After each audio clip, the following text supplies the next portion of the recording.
through the basics of Lean and Six Sigma, the introductory session, right?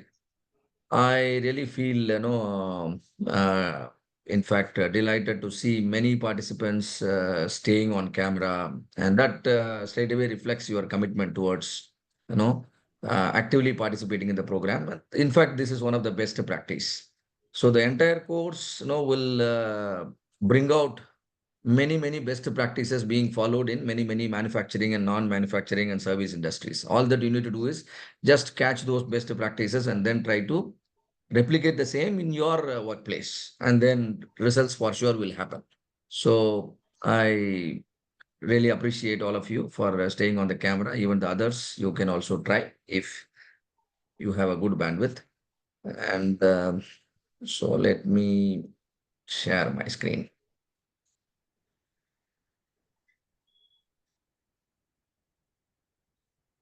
So please confirm if you can see my screen, all of you. Yeah, sir. Yes, sir. You can see the screen. Our doubt Record I is just going on. Yeah. Yes. sir, screen recording will get shared on WhatsApp or not? Which one? The recording of the session, right? Recording will be shared. Recording will be shared. There is a procedure. You will be able to watch the recording through the mobile application. Just observe all the guidance, instructions coming your way, and then follow that. You will get all the benefits. Actually, I am in All office, so that's why I'm not able to always be online. That's why I am asking him. The link or the screen recording is shared or not in the group. recording. No, the session is getting recorded. Can you see that? It's recording is going on. Yes. The same recording will be shared with you on Monday. Okay. Right? But I strongly suggest all of you to remain active in the training session. Try to avoid multitasking, attending multiple training program parallelly, and nothing is going to happen. So do one at a time, right? And devote your time for the training here, and then use the recording as a backup, not as a primary source of your learning. So recording can be a backup, resource to recall your learning and all that, right? Anyway, so having joined the live session, let's leverage the benefits of having a good interaction in the session. So I welcome all of you for the first session on our Lean Six Sigma certification program. And this is going to be the learning for the next 2.5 hours or so. We'll also take a short break in between. So straight away, let us try to understand what is Six Sigma performance. And then we will try to understand the term operational excellence. And yes, there is a famous book written by Stephen Covey, which talks about 7 habits for success, and we'll see what is it. Because directly, indirectly, the course, the methodology, the principles, the philosophies, the tools and techniques you learn will sharpen, certain skills, and that will definitely, lead to a great level of success. So we'll try to do the mapping, and then 6 big reasons for project failure. Why improvement projects fails? Sometimes when even though we sincerely work on producing results out of a project, the project will still fail because we make certain mistakes, or we make certain mistake as a project leader or as a project team member, or as a group. We need to understand what is actually, causing the failure. And then how Six Sigma is different from other approaches, process improvement approach, history of Lean as well as Six Sigma. Six Sigma came from the American company known as Motorola. Lean came from the Japanese company known as Toyota. So we'll see a little history about how these approaches evolved, and then the DMAC methodology of Six Sigma: define, measure, analyze, improve, and control. What is it, and what are your responsibility when you are actually working on a project? And then various belt level. Even here, some of you are here for the yellow belt, some of you are here for the green, black, and there is also one more level known as master black belt. So what are they actually? What will be your role and responsibility as an yellow belt or as a green belt or as a black belt in a project, or in an organization where Six Sigma is a kind of culture there? And then a case study, preferably, depending on the time. Otherwise, definitely we will discuss a case study towards the end of the program. And then any questions and answer, though I have written it in the end, You can always stop me and ask your question, right? If you want to ask something, don't hesitate to stop me and then ask. And that will make the session more lively and then interactive. All right. So first question, all of you will be very, very curious to know what is Six Sigma. What is Six Sigma performance, or when can we say the performance is, a Six Sigma performance? In simple language, Six Sigma means near perfect performance. Always you get what is expected out of the process. This is the output expected, and the real output is in line with the expected output. This is called near perfect performance, which means the success rate is very, very close to 100%. If success rate is very, very close to 100%, then the failure rate is very, very close to zero. Can you see that? Right? In Six Sigma, we talk in terms of 99.999% of success.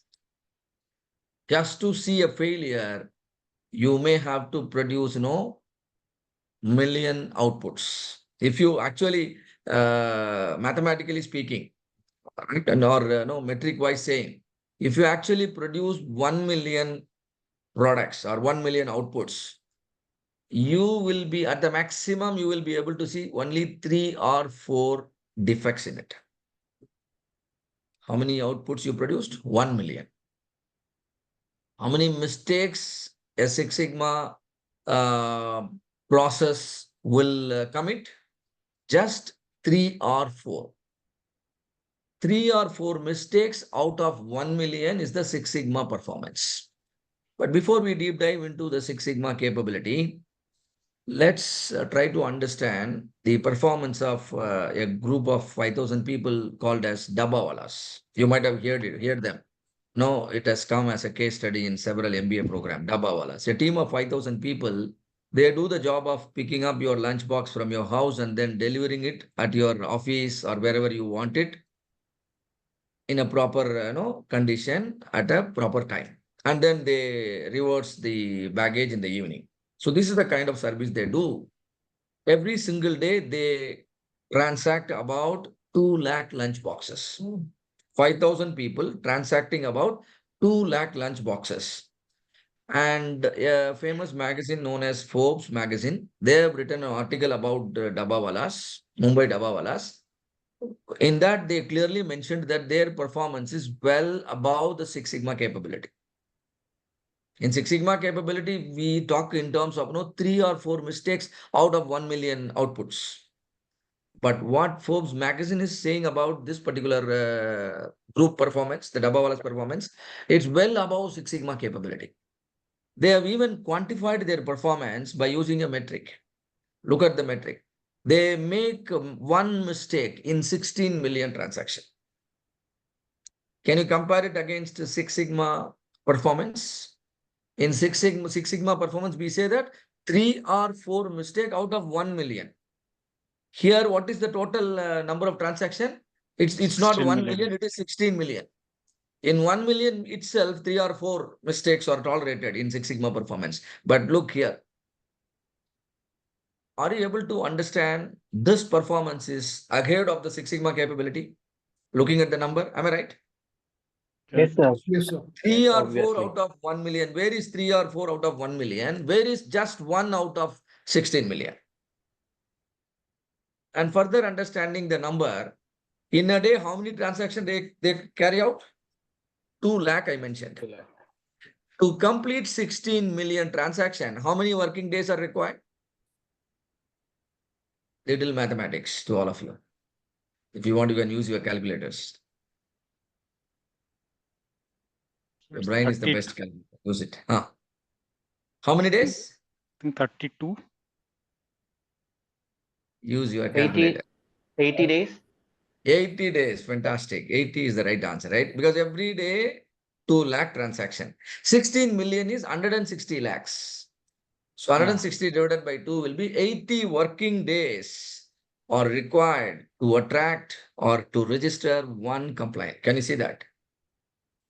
Just 80 days once they attract a complaint. Maybe they deliver the lunchbox delayed. Maybe the lunchbox is not in a proper condition. Maybe lunchbox is mistakenly delivered to another person. But what is the frequency of this kind of mistakes they do? once in 80 days. That means they enjoy about complaint-free working days. What is the duration of complaint-free days? Around 79 days they work without any complaints. On the 80th day, there is a chance. So this performance is definitely well ahead of Six Sigma capability. All of you are with me on this? Do you understand the metrics here, right? Yes. And that's the Yes, reason sir. why an article came in Forbes magazine. Now let us think about the modern dabawalas. The traditional dabawalas we have studied, we understood from this particular article. But the modern dabawalas, we all experience these services offered by the modern dabawalas, Swiggy and Zomato every single day nowadays, isn't it? We rarely cook food in-house, and most of the time we order from outside, and so they become so popular now. But are you happy with their services? Do you think they also perform ahead of the Six Sigma capability, or they perform, far below the Six Sigma capability? What do you think? What is your experience with them? Far below. Far below. Yeah, Because far you below. experience, a lot of Yes, sir. Really far below. yes, Yes, yeah, really far below. their correct. Their performance is well below the performances what we are currently talking about. The level of performance what we talk about currently is very, very high. At a very higher order we are talking. Almost no defects. That's Six Sigma actually. Near perfect performance. But nowadays, every single order that is getting placed, there are certain mistakes or certain non-conformances happening. Sometimes they deliver your food delayed. They make a commitment of saying that it will be delivered in 30 minutes, but then you have to wait for 40 minutes. Can you see a non-conformance here? Commitment is 30 minutes, but actual delivery is 40 minutes. Can I call it as a non-conformance? Yes. Yes. Not meeting the requirements, so Whenever, yes. whenever Yes. you It fail is a to meet, non-compliant. whenever you fail to meet the customer's requirement, whether you commit 30 days or they demand 30 days, that is secondary. Once the commitment is arrived, you should be able to fulfill it. If you are not fulfilling, if you are not meeting the customer's requirement, then immediately that will be considered a non-conformance. Not conforming to the requirement of the customer is a non-conformance. And any form of non-conformance is known as a defect. Whether you don't deliver on time, or you don't deliver the right food, or you don't deliver with the proper packaging, whatever it is. If there is an expectation from the customer side, and if you are not able to fulfill that expectation, then each of the deviation should be recorded as a separate non-conformance. Do you understand? Delivering late is a failure. Poor packaging is another failure. And mismatching of the ordered item is another failure. If you charge them more, that is another failure. See, more the failure, more likely that customer will leave your business, isn't it? They might order the same food through some other platform.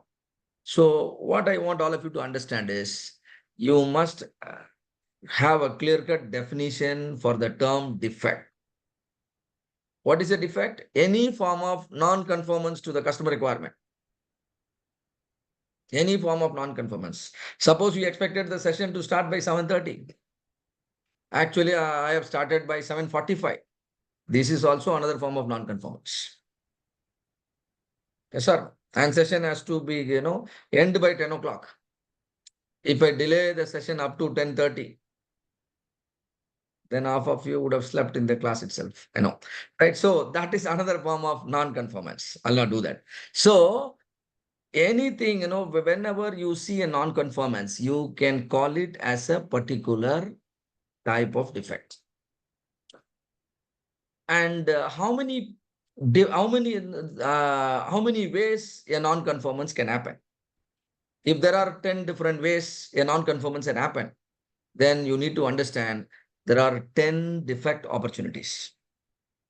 There are 10 defect opportunities. Every single time an order is placed, and there is a chance for 10 different defects that can happen in that particular delivery.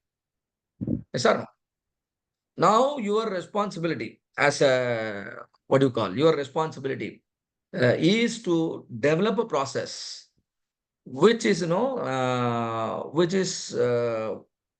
which has the capability to prevent all these 10 failures. If you somehow develop a process which can prevent all the 10 failures, then your company will be able to deliver failure-free services, defect-free services.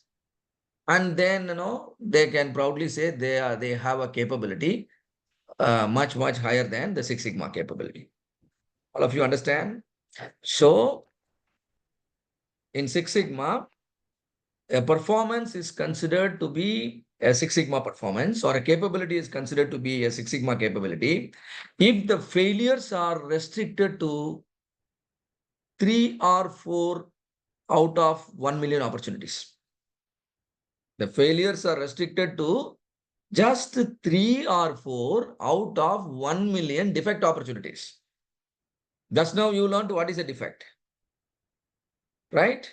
For a given scenario, if there are 1 million defect opportunities, how many defects are actually happening? You just have to compare the possible failures with the actual failures happen, right? So if a failure happens, if a non-conformance happens, we call it a defect. And now in the case of Swiggy or Zomato, let me be very specific. The first type of defect is late delivery. Can you see that? The first opportunity for defect is delayed delivery. And maybe you can also go through the description to understand what do I mean by late delivery, isn't it? You all know that. Then the second one, wrong item or missing item.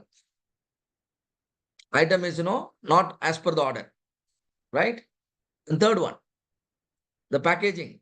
Packaging is not proper. Packaging is not tamper proof, and packaging is leaking, and all these things are third failure. Fourth failure, the behavioral aspect of the delivery boy. The delivery boy is not speaking, properly, not handing over the package properly. His body language, his dressing, is the verbal language. There is a problem. That is fourth type of failure. And fifth type of failure, pricing strategy. Right? And now, how many I have written? I have only numbered 5, but you can write as many as possible. Am I right? As many failures are possible, you can write down all of them one by one, one by one, one by one. Will you be able to do this exercise for any particular product or any particular service? Yes or no? Yes. Will you be able to do it? Yes, sir. Yes, sir. Yeah. Yes, we can. Now that I have done some work, I have listed only 5. I can easily stretch this to 10 also, 15 also. Right? The more specific you are, the better will be your understanding. All your estimations will be close to the reality if you write down everything in a detailed manner. Now let us assume there are five failures. We are considering only 5 failures. All other failures we are scoping out to just simplify the discussion. Now the 5 is known as defect opportunities. This 5, once I'm able to list down 5 different failures, the 5 stands for defect opportunities, which means every time an delivery is happening, any one of the 5 defect will there is a chance to happen. Understand? Imagine in a particular peak hour, in a particular pin code, how many orders Swiggy or Zomato might get?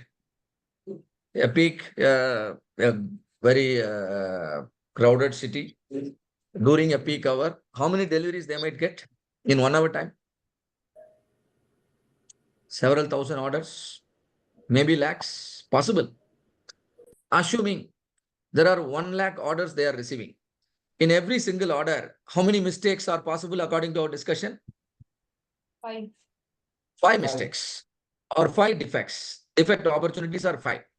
If 1 lakh orders are received, what will be the maximum number of defects that can happen or maximum number of mistakes that can happen? All 1 lakh deliveries, all 5 defects happen. 1 lakh into 5? 5 lakh. 5 lakh is the total number of failure opportunities or total number of defect opportunities. Can you see that, all of you? Now, as a company, you should develop the capability to arrest all these defect opportunities. If you somehow develop a process which prevent these 5 failures, then against the possibility of 5 lakh defects, you might comfortably run your business with 0 complaints. If you don't develop such a in a process in a failure-free manner, then you may receive complaints as high as 5 lakhs. We don't know. Yes or no? Imagine 1 hour customers talking about 5 lakh mistakes. Do you think your business will survive? Never, sir. Closing ceremony will happen on the same day if so many complaints are pouring. So you just have to measure your performance, right, against the requirements, customer requirement. See here, defect opportunity per order is 5. Some numerical calculation here. Number of orders per hour is assumed to be 1 lakh. And number of defects reported. You have to read the statement carefully. Number of defects reported. How many defects are reported? 25,000. Now, you have to measure your performance. Measuring performance means you should measure your ability to succeed, or you must measure your failure rate. That's called measuring the performance. And now, this is one way you can measure your performance. Defects per order. What is the final answer here? 0.25. Which means what? Which means if there are 100 orders you receive, then 25 orders, there will be 1 or other defect. Yes or no? Out of every 100 order, you have a 25% chance of a defect being part of your delivery. So that is the meaning. And in Six Sigma, we talk in terms of a metric known as DPMO. What is DPMO? Defects per million opportunity. So you have to calculate your failure or defects based on the opportunities. See, defects per order means denominator is number of order.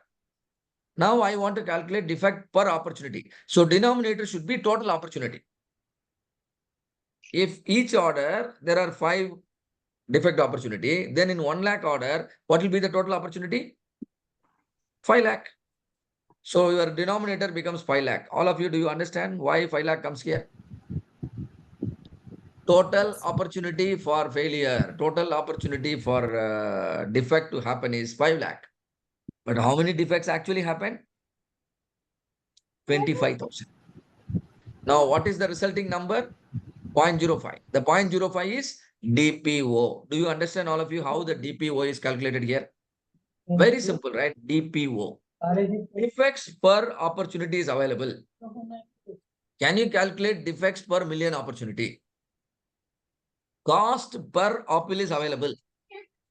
Can you calculate cost of 1 million apple? If cost per apple is 1 rupee, what will be the cost of 1 million apples? 1 million. 10 lakhs. 1 million. Yeah, 10 1 lakhs. million. So same situation now. Defects per opportunity is available. What is required?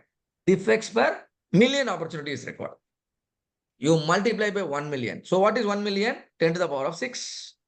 If you multiply 0.05 by 10 to the power of 6, what do you get? 50,000. 50,000 is the DPMO right now.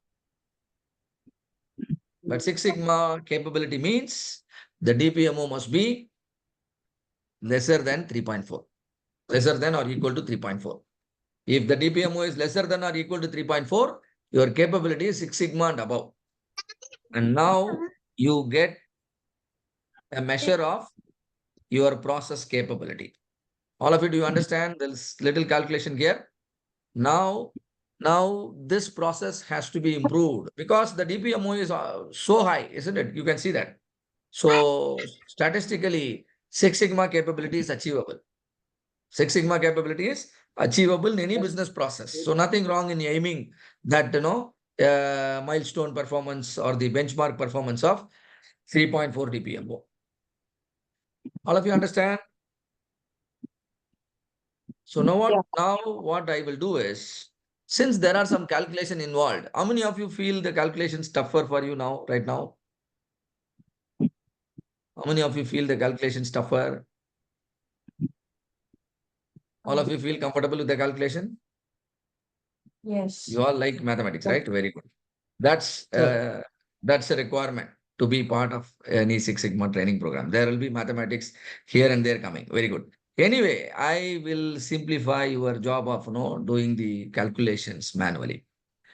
We have developed some Excel template. I will be sharing this because in many places people call it AI powered Six Sigma training.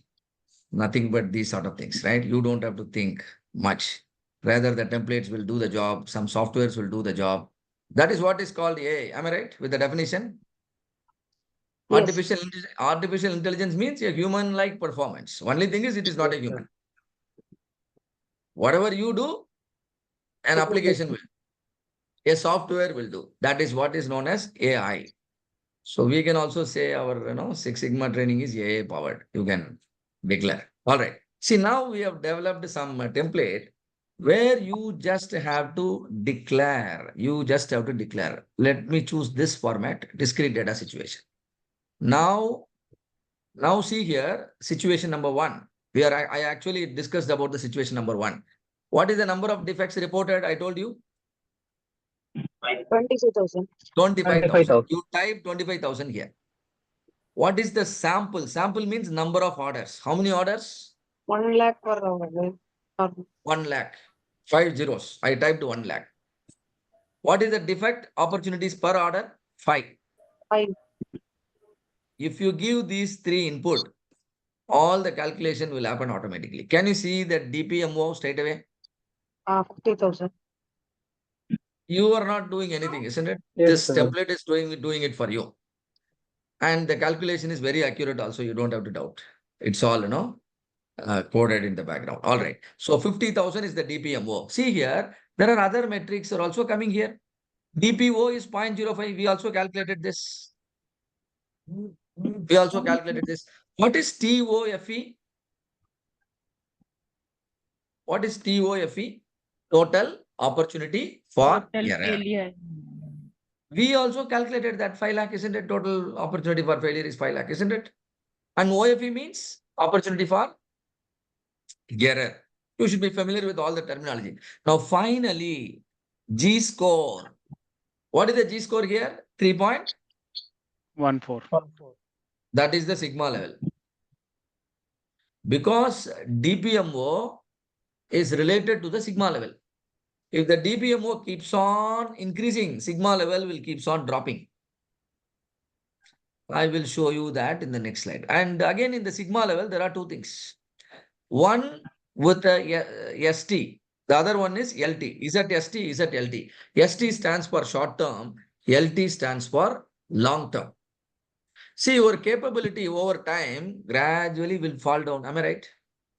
As you become older and older, what will happen? You are normally the normal trend is we will probably lose our healthy condition, isn't it? As we become old, then probably we will lag in terms of energy level and many things. Same manner, any process when you develop a process, that time that it will be at a very higher capability. As you keep running the process, then what will happen? The process will slowly deteriorate and it will start losing the capability, isn't it? So, whatever is your capability in terms of sigma level in the short term, definitely your long-term capability will be lower than the short-term capability. All right. And statistically, it is predicted that there will be a difference of 1.5 in the sigma level. So 3.1 minus 1.5 will be how much? 1.6. Why it is 1.5? Slowly you will understand that. But now that you know how this template works, isn't it? You give the scenario, this template will tell the sigma level, the template will give DPMO. Even if you face a question in the examination, expecting you to calculate DPMO, the template can calculate for you, yes or no? All that you need to do is you should understand the situation. Imagine your company is a manufacturing company. You're manufacturing, let us say, Coca-Cola, a cool drink, a cool drink. And let's say you produced a 10,000 cool drink bottle. So what is the sample size? 10,000. 10,000 bottles 10,000. you produced. And in every bottle, you are checking 10 characteristics. It should be leak free. There should be a proper, seal in the batch details, no expiry detail, everything should be available. Likewise, there are 10 details you are checking. That means opportunities for error is 10. Now you check if your quality team is checking 10,000 bottles for 10 defect, and end of the day, let us say 500 defects are noticed. End of the day, how many defects are noticed? 500. Now, what is your performance? Just you declare all these things, give an enter. Now, what is your DPMO? 5,000. 5,000. And what is your sigma level? Short-term capability? 4.07. Suppose if the defect number of defects, you work on improving the process, the defect decreases from 500 to just 50. Now, what will happen to the DPMO? Will go down. Yes or no? If the number of defects occurring is going down, DPMO should go down. As DPMO goes down, what will happen to the sigma level? Improve. Very good. Let's notice all of those things happening. Look at your DPMO. Your DPMO is now falling to 500. Your sigma level has further increased. Can you see that? Yes. If I reduce it further, 50 becomes, just 10. Now your DPMO is just 100. Your sigma level is 5.2. Now if it becomes 3.4, what do you expect? Six. Sorry, wait. I should not type here. Maybe let's say Fine. 5, and something is happening here. So now you understand the defects, the relationship between defects, DPMO, and then what do you call the sigma level. Now let us go to the next step. Come here. See here, your DPMO. If DPMO is 50,000 and sigma level is also appearing, you can see in orange color box. What is the sigma level? 3.14. If DPMO reduces to 50 or whatever, sigma level has increased to 5.39. If I type 3.4 here, what will be your sigma level? You see here. 6. So this is the relationship. Please note, we are trying to fix the problem at the root level. That's why we are monitoring defects. Every single defect we are recording. Any non-conformance that occurs, we immediately record it, and then we develop some kind of corrective action, and then we try to prevent the same mistake or same failure from happening, and slowly the process capability will go high. So, and now I also want all of you to understand the difference between the terms defects and defectives. You all know what is a defect, right? Yes. Defect Yes. means there is a non-conformance. Some error. Any form of non-conformance that is present in a product is a defect. You purchase a garment, and the garment, has got at a particular area, the stitching has came out. Some tear. That is a defect. In some other area, there is some kind of stains present. That is another defect. The button is broken. That is another defect. But tell me, if some defect is present in a garment, will you buy that garment? No. No. So the garment is getting rejected. It doesn't qualify for, the billing. If the presence of a defect doesn't allow the unit to qualify for the billing, that means the item is getting rejected.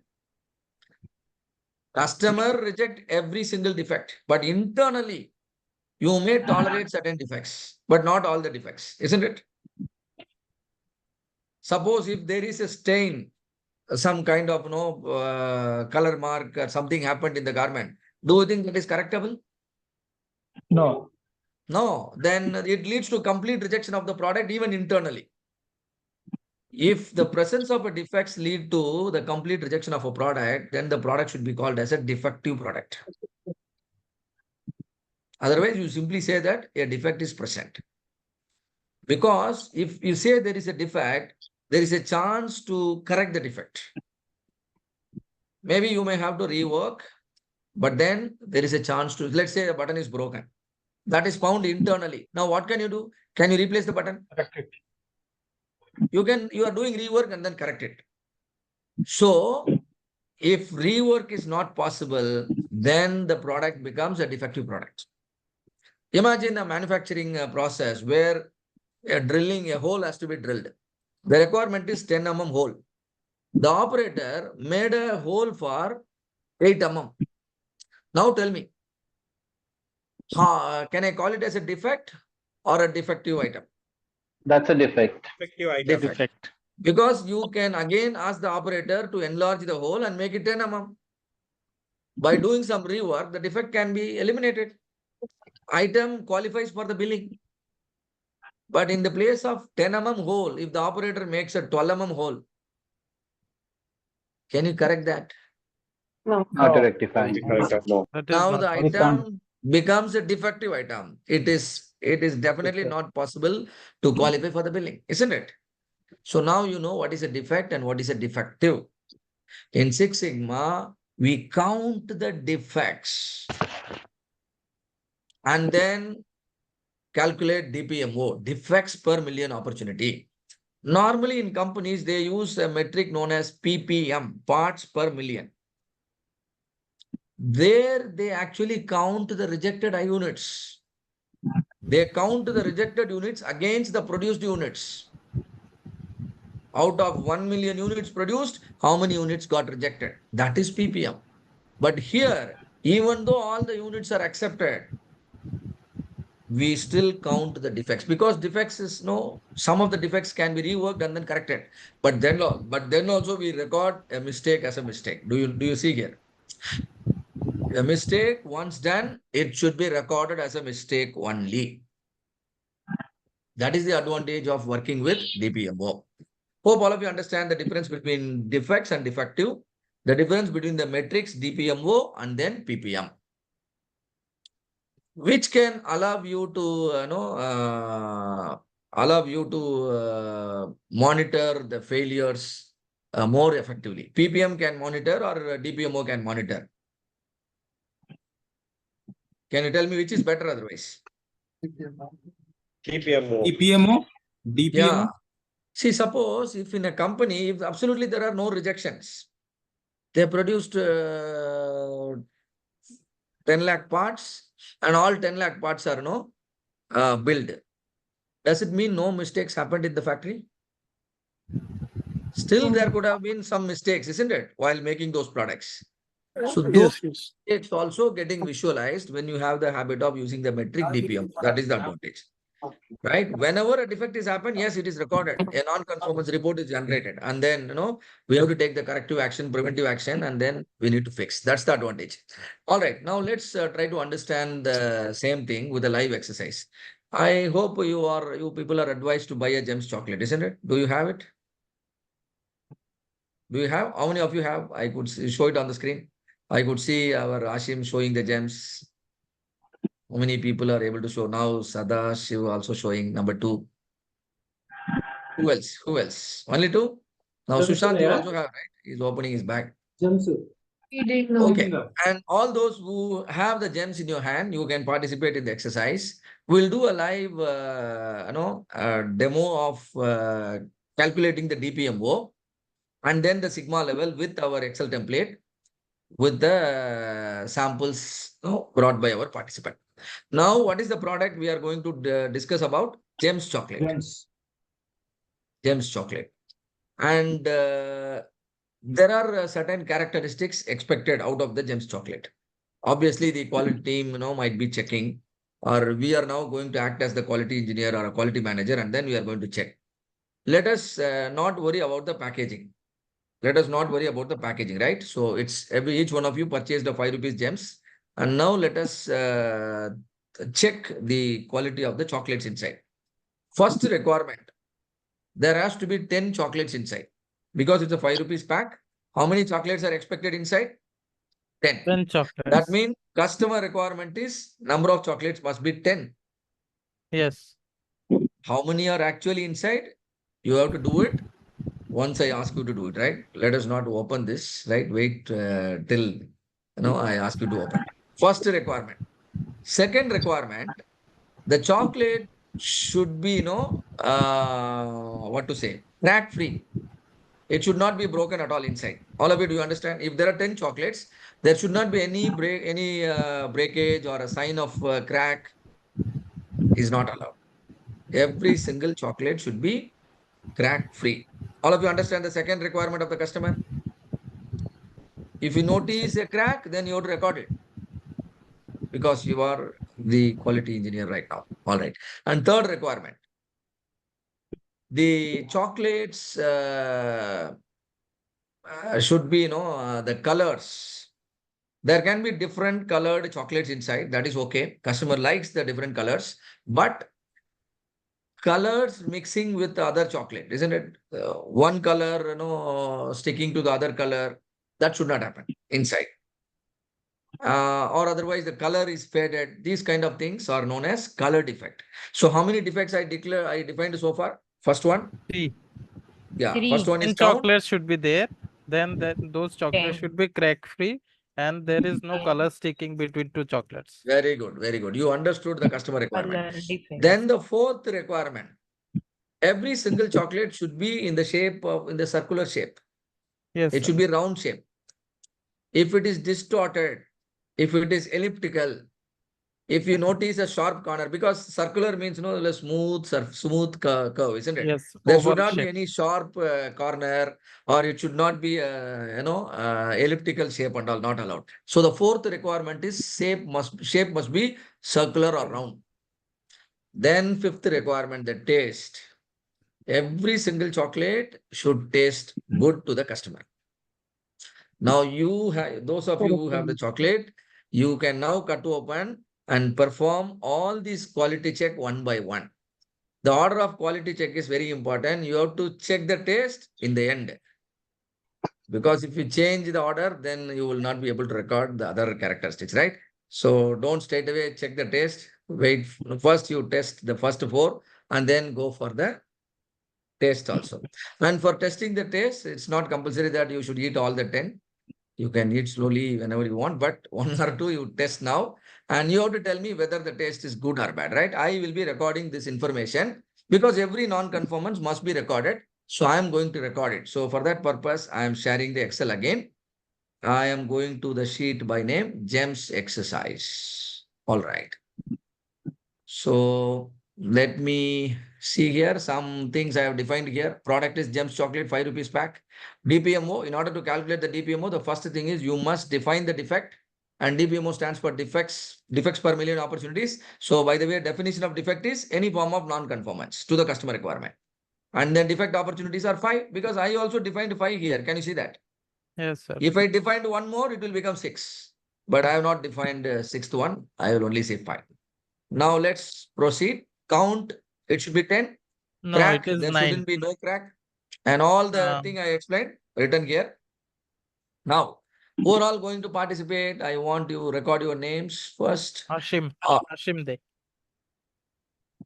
Who is that? Ashim. ASHIM. Yeah, I Ashim. understand. Okay, Ashim is here. Ashim Dev. Okay. DEY, sir. Sadashiv then. It's Y. DEY. Okay, not a problem. Don't worry. I'll not save this file. Don't worry. Right, Ashim Dev. Then? Sadashiv. Okay. Okay, Sadashiv also. Okay, all of you can give your name one by one also. Now, Ashim Dev, all of you be ready with your readings and tell me the expectation is 10 chocolates inside. Are you able to see 10 inside? No, sir. There is 9 chocolate. There are only 9. So I'm just typing 9 here. I'll tell you what to do later on, but 9 I have recorded. Do you notice any color defect within the 9? There are no color defects. No, there is no color Zero. defect. No. How about any crack defect? Do you notice any Yes, crack? there are cracks. Yeah. Like 1, 2, 3. Tell me the count of the crack. How many cracks you notice? 3 cracks. 3 cracks. 3 cracks.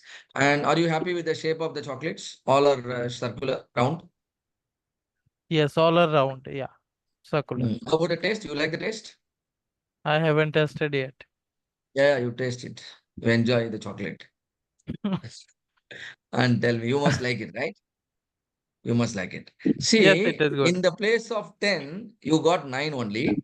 Yes, So sir. I'm going to record 1 count less. That is defect, right? So there Yes, are sir. count wise, there is 1 missing. Yeah. And crack wise, there are 3 cracks. Totally, you Yes. reported 4 defects to me. Now, Yes, sir. Sadashiv, you can share your experience. Please Yeah. tell me count wise, is it okay? There are 10 chocolates are there already. Okay, no problem with the count. Color, Color, oh, okay. There is no means mixing kind of Okay. things or okay. Then crack, crack. There is no crack in fact, but there are few holes are there. 1, anyway, that is also 2, a sign of crack only. Sign of crack. 3. They're having small holes. Okay, recorded. Shape, all are circular. And shape, no. 1, 2, 3 are not proper shape. Okay, how It's about the not taste? exactly round shape. How about the Yes, I taste? have not tested. You Not, have tasted. I have not Tell tested me, it. you can. It's your chocolate. Okay. You can consume. Yeah. So taste wise, is it okay? Okay. Very Let's good. consider okay. Very good. How about others? Who else are going to participate? Come on. Come on, yeah. You others don't have the chocolate? Rajkumar? Yeah, Sushant, yes. Yes, Sushant. Let us not waste time. Let's do it a little faster. Sushant, how many you have? 10 counts. 10 is correct. Okay. That means no problem with the count. And color? One I found. Okay. And crack? Crack I found out 3. Okay. And shape? 2. And taste? Taste is good. Good. Very good. 0. How about any other participant you want to share your details? Rajkumar, how about you? That's all. Only 3 people purchased. Sir, All others? Sriram. Sriram. See, Sriram. Yes, Sir, Sriram, go ahead. count is 10. Color is perfect. I have only 5 crack. Shape is perfect. Taste is good. Very good. So quick. Others, so only 4 people have read the instructions given in the WhatsApp group and they purchased. Shall we consolidate the data or anybody want to participate? Okay. So how many samples we checked? 39. Can you see here? Our number of sample is 39. 39. Very good. And the total number of defects this side, 4, 6, 6 and 5. That means 21. Total number of defects reported is 21. Very good. So coming down, this is simple calculation only in line with our discussion. Units inspected, 39. Defects reported how many? 20? 21. 21. So now the opportunities per gem, the defect opportunity per gem's chocolate is 5. So what will be the total opportunities? 39 chocolates multiplied by number of opportunities. That will be 39 into 5, 195. Is it correct? Correct. Yes. Now you have to calculate the same thing. DPO, DPO and everything. So let me remove all these formulas. Okay. So how to calculate DPO? Defects reported. Defects reported by Divided total by? opportunities. That's all. Beautiful. Now you are getting 0.107. Now how to calculate DPMO? into a BPO million. multiplied by 10 to the power of One. 6. Hmm. Now, what is your DPMO? 1,07,692. All right. So the DPMO, when you feed it in our Excel template earlier, that will give you the sigma level also. All of you, do you understand the calculation here? But now let us try to interpret, right? Try to understand how this is, helpful in our business scenario. Now DPMO is so high. Can you see that? 1,07,692. And how is this product selling in the market? How is this product selling in the market? Is it selling good or not selling well?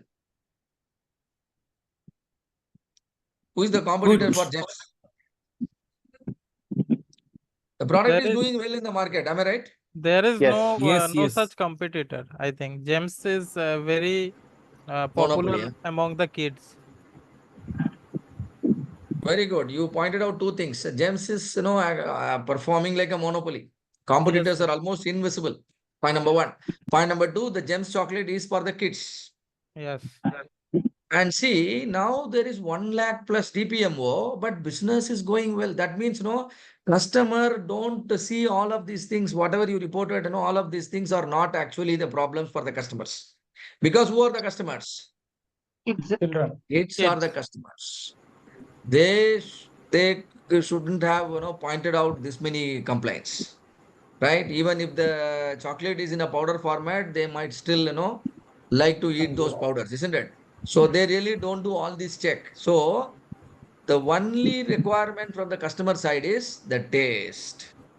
Hmm. All other characteristics which you thought as customer requirement are not actual requirement. So understanding the customer requirement is very, very important to make a meaningful, to do a meaningful analysis and meaningful conclusion. Here, what is the mistake we did is we ourselves declared, certain characteristics as very important to the customer. The characteristics of your product which are important to your customer are known as critical to quality characteristics.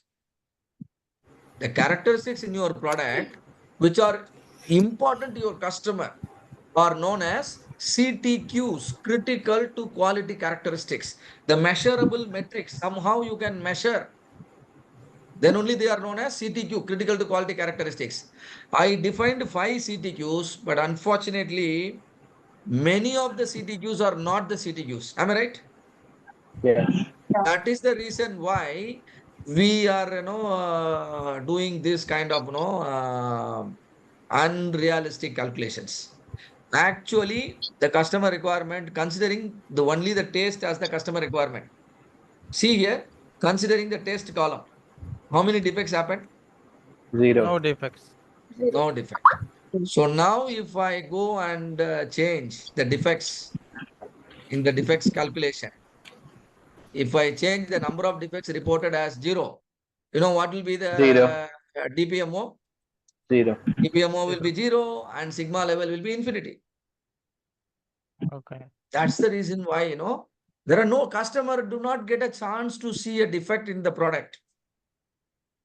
And in a sample study also, it is getting proved. So the important lessons here is you get to know the calculations behind DPMO. Am I right?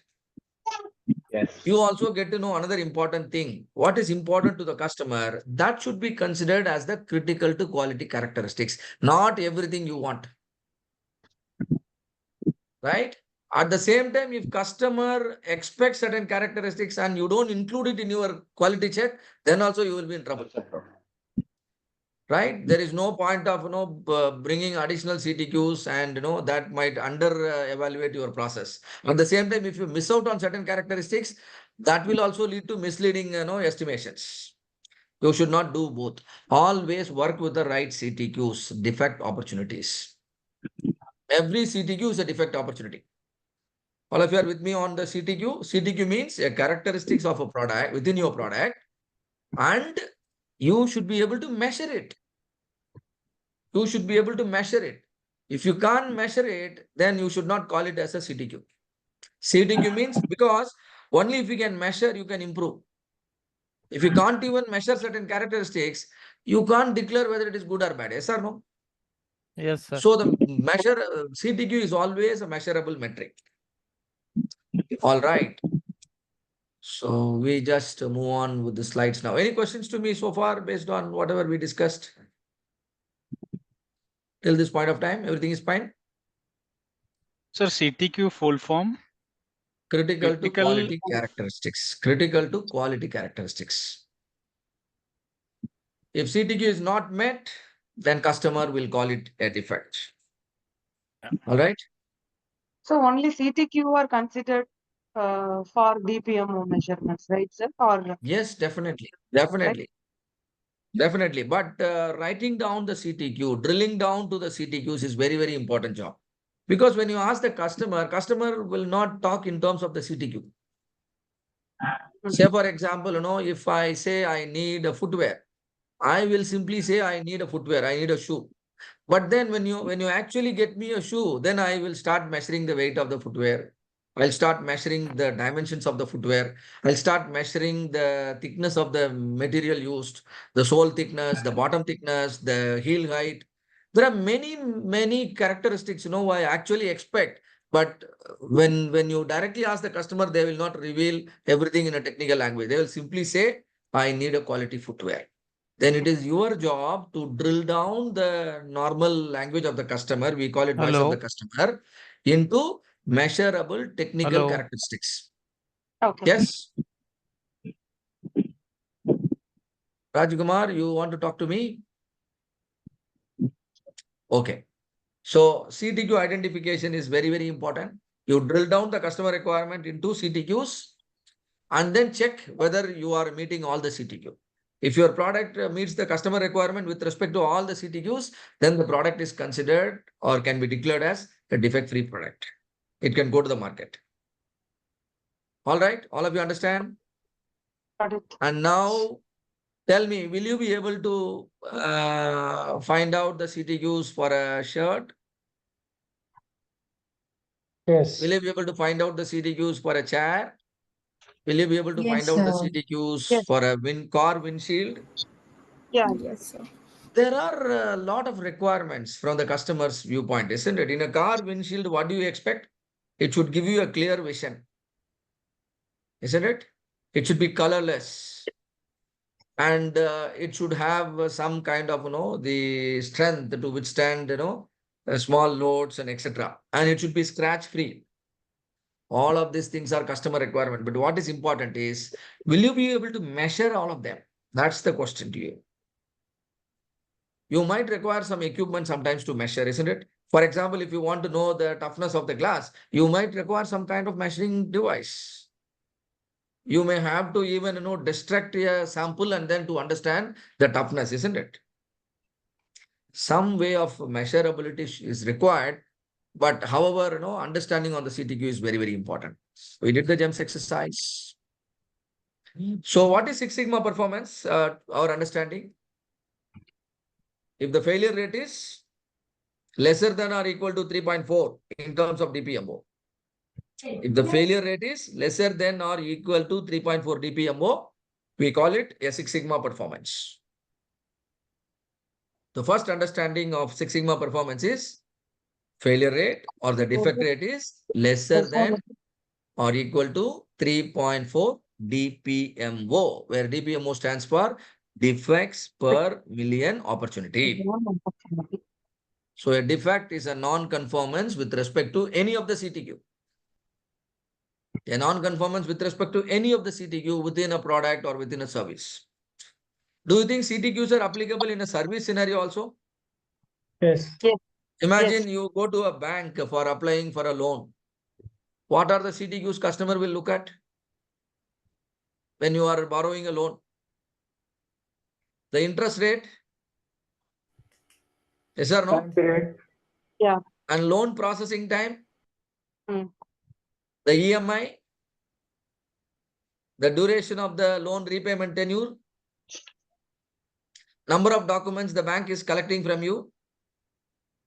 Principal. Am I right with my understanding? These are the things as a customer, you will rate the bank. The bank that is asking lesser document, you like the most. The bank that is offering you a lower interest rate you like the most. A bank that probably consumes less time to process your loan. You apply in the morning and evening, the decision is declared. Whether your loan application is approved or rejected, decision comes within 4 hours. You like such banks, isn't it? These metrics act as the CTQs for a banking service. If you are opening a savings account, can you tell me one CTQ for a savings account? One important Interest rate. CTQ. Interest rate. Interest rate or the minimum balance to be maintained, which comes first? Minimum Minimum balance. balance and Balance. less Yeah. time. Customer prefer zero balance account. You don't have to put your money, but your account must be still active. That's the customer requirement. The banks that understand the customer requirement very well, they will penetrate the market very fast. CTQ, critical to quality characteristics, a metric which is measurable and can help you to understand your performance against the requirement. CTQ identification is very, very important to measure your performance, right? So now you found a way to, measure the process capability in terms of DPMO and decide whether the capability is above the Six Sigma capability or below the Six Sigma capability. Am I right? If your answer is yes, then the first Yes. session is successful. Yes. Because that is the objective of the first session, to make all of you understand what is DPMO and Yes, to sir. help all of you classify a process, as a process with Six Sigma and above capability or a capability below Six Sigma. Now you have done that. All right. See, if you understand all these basics properly, you can develop your own metrics. Like DPMO, you can develop something known as DPHU. Some companies, use their own metrics. The first time you hear, you will be shocked to look at it, isn't it? Because you don't know anything about it. Because they are saying that DPHU. What is DPHU? Defects per 100 units. Okay. Now you understand, isn't it? They are somehow finding a way to understand their performance. That's all. It can be defects DPHU. It can be DPTU. What is TU? DPTU. Defects per 1000 units. 1000 units. That's all. Now you are, you started innovating in your, profession. Sir, I just missed some content. Actually, there was some network glitch, I guess. Up to CTQ, I was there, and then after I was just missed for, I think, for 5 We minutes. are there in the CTQ only. Don't worry. We are there in the CTQ only. CTQ means critical to quality characteristics, which are measurable. And then with Yes. respect to the CTQ, how are we performing? And to understand our performance, again, we are deriving some metric, a performance metric it is. Earlier, it was a quality metric. We call it CTQ. Now it is a performance metric. How are we performing? How is our process performing? What is our capability, right? And for that, we use DPMO. And in the process, you can also innovate and find your own metric as long as your team and everyone within your organization understand, you can use it. Defects per 100 units, defects per 1000 unit, defects per 10,000 unit. Okay. You introduce, but the DPMO, PPM are very popular. And that's the purpose of my first session, to help all of you understand what is Six Sigma performance. Now I want Sir, all what of you about to... PPMO? Can you just elaborate? What is that? PPMO? What is that? PPMO. Yeah, PPMO. I have not heard it. Okay, maybe I heard. Okay. See, PPMO means, it's, see, actually, there is one other thing known as defect PPM. Some companies use another metric similar to PPM. They call it defects PPM. What is that? Defects PPM. Here, they don't count defectives, they count defects. That means defects PPM is nothing but DPMO. Okay. But PPMO is little new for me. Maybe who No, has sir, I asked the heard. question? I heard. Okay. I heard wrong, maybe, sir. Maybe if you are, if you heard it right, put the explanation also in the WhatsApp group. All of us will learn from you. Right? Okay. So maybe you can try that. Okay, but defects PPM is there, I know. Defects PPM and then normal PPM. All right. So now see, in Six Sigma, there are a few other things I want you to understand. So Six Sigma means, we are actually trying to produce defect-free products. Six Sigma is an approach to produce defect-free products. And in operations, we call it, failure-free operations. None of our employee make any mistake, in any of the operational activities. And that way, Six Sigma demands failure-free operations or defect-free products or defect-free services. If your processes deliver the outputs without any defect, then you can say that your process is an effective process.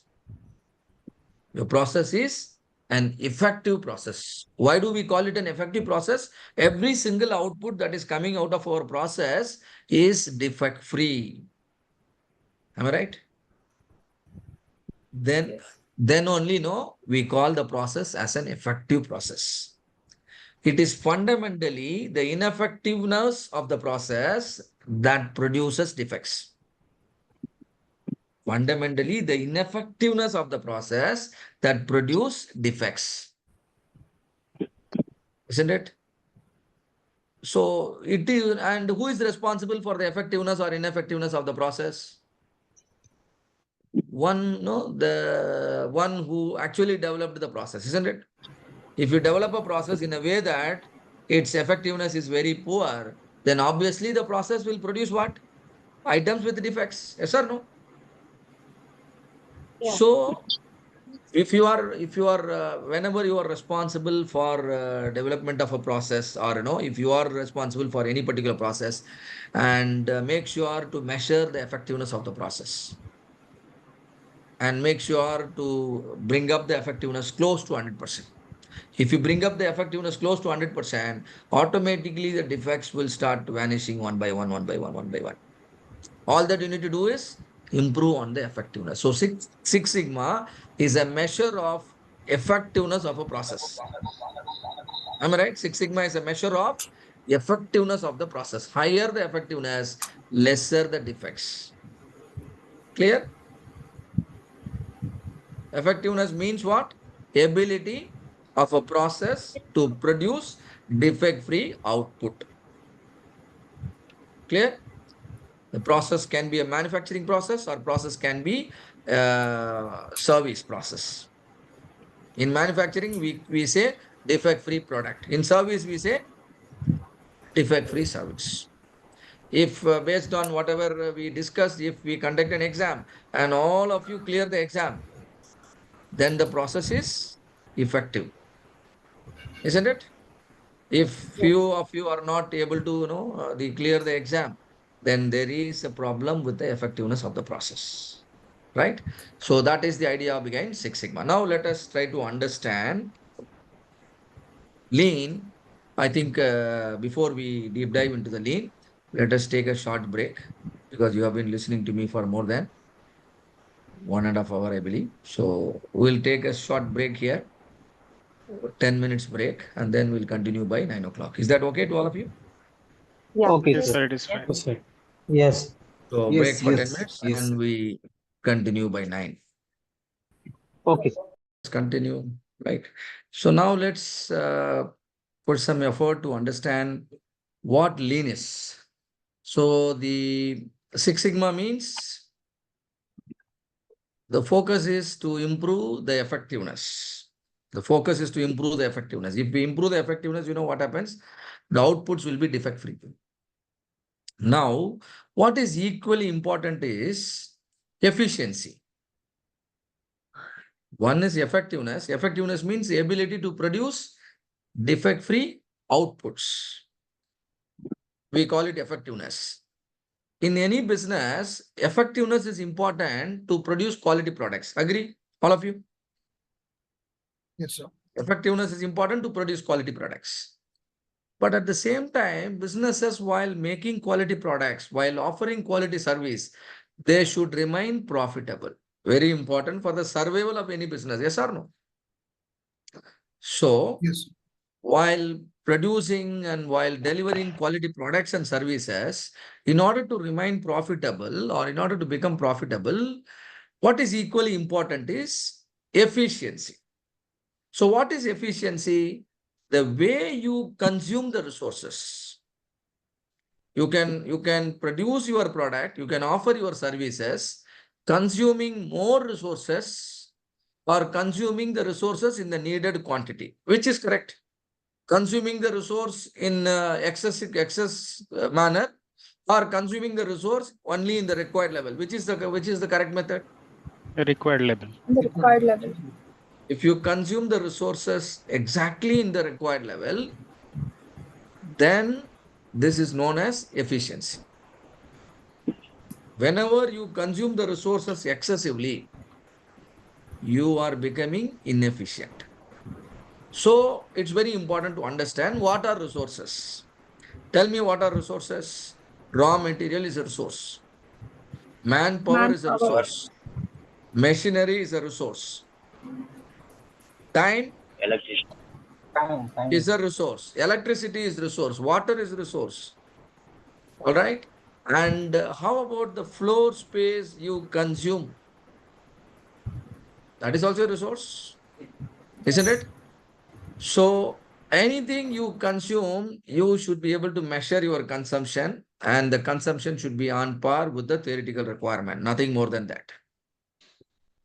If you can complete a task in let's say 8 seconds, and if you actually complete it in 12 seconds, that extra 4 seconds is a reflection or is a measure of your inefficiency. Yes or no? So Lean will try to address the issues related to the efficiency without compromising on the effectiveness. Very, very important. Lean will demand for optimal consumption of resources, very importantly, without compromising on the effectiveness. All of you understand the focus of Lean? The focus of Six Sigma is to produce defect-free output. But the focus of Lean is consumption of the inputs in the required quantity. When you talk about output, it is Six Sigma. When you talk about the consumption of the input, then it is Lean. So whenever an inefficiency happens, the inefficiency in Lean is termed as waste. So what is a waste? Any form of inefficiency. Any form of ineffectiveness is defect. Any form of inefficiency is waste. In Japanese language, waste is called as muda, M-U-D-A. Muda means waste. So what is exactly waste? Anything that do not add value from the customer's perspective is known as a waste. Am I right? Because customer has to appreciate, isn't it? Then only it is value adding. Otherwise, it is non-value adding. Basically, in Lean, there are 7 types of waste exist. We'll try to understand them with this slide. Okay. How many of you have seen this kind of recharge cards maybe 10 years before? For recharging our mobile, they use this kind of card, something similar to our credit cards today. They print these kind of cards and they transport it to every important city. Then what happened? People will buy these cards. After buying the card, what do you do? Can one of you tell me? Scratch. We have to scratch it and then we have to How to scratch it? have the number. And then after feeding those numbers in your SIM card, what will you do with the card? Throw it away. You throw away. So customer do not find any value in the printed cards. Yes or no? All they need is the number. Yes, sir. That is why they stopped printing the cards. Nowadays, it is outdated practice, isn't it? Printing a recharge card. All that needed is a virtual card is enough. Yes or no? Yes, sir. You buy a virtual card and all that even the scratching also now eliminated. You see, Yes, sir. scratching also you have to do virtually. And then you feed the numbers. Slowly, you will start seeing, banks operating without any clerks and managers. Slowly you will see, the hospitals running without nurses and doctors. Slowly you will see hotels running without the chef and the servants. The days are not far away, isn't it? Yes, sir. Already you might have started seeing certain restaurant, Artificial operating without. intelligence. Everything will be Yes. by artificial intelligence. Yeah. Yeah. So slowly, the technology might replace, the current process. And then if the efficiency and effectiveness are high, then people will definitely adopt it. All right. So printing of the card is a wasteful activity. Customer do not find any value in it.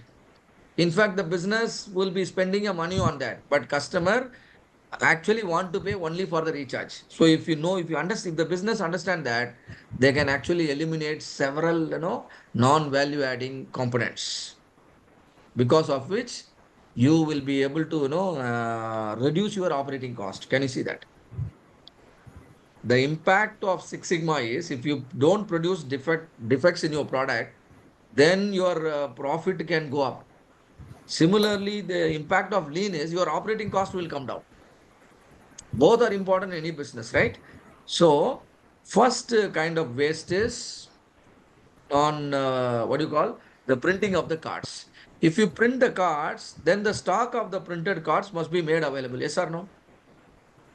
Yes.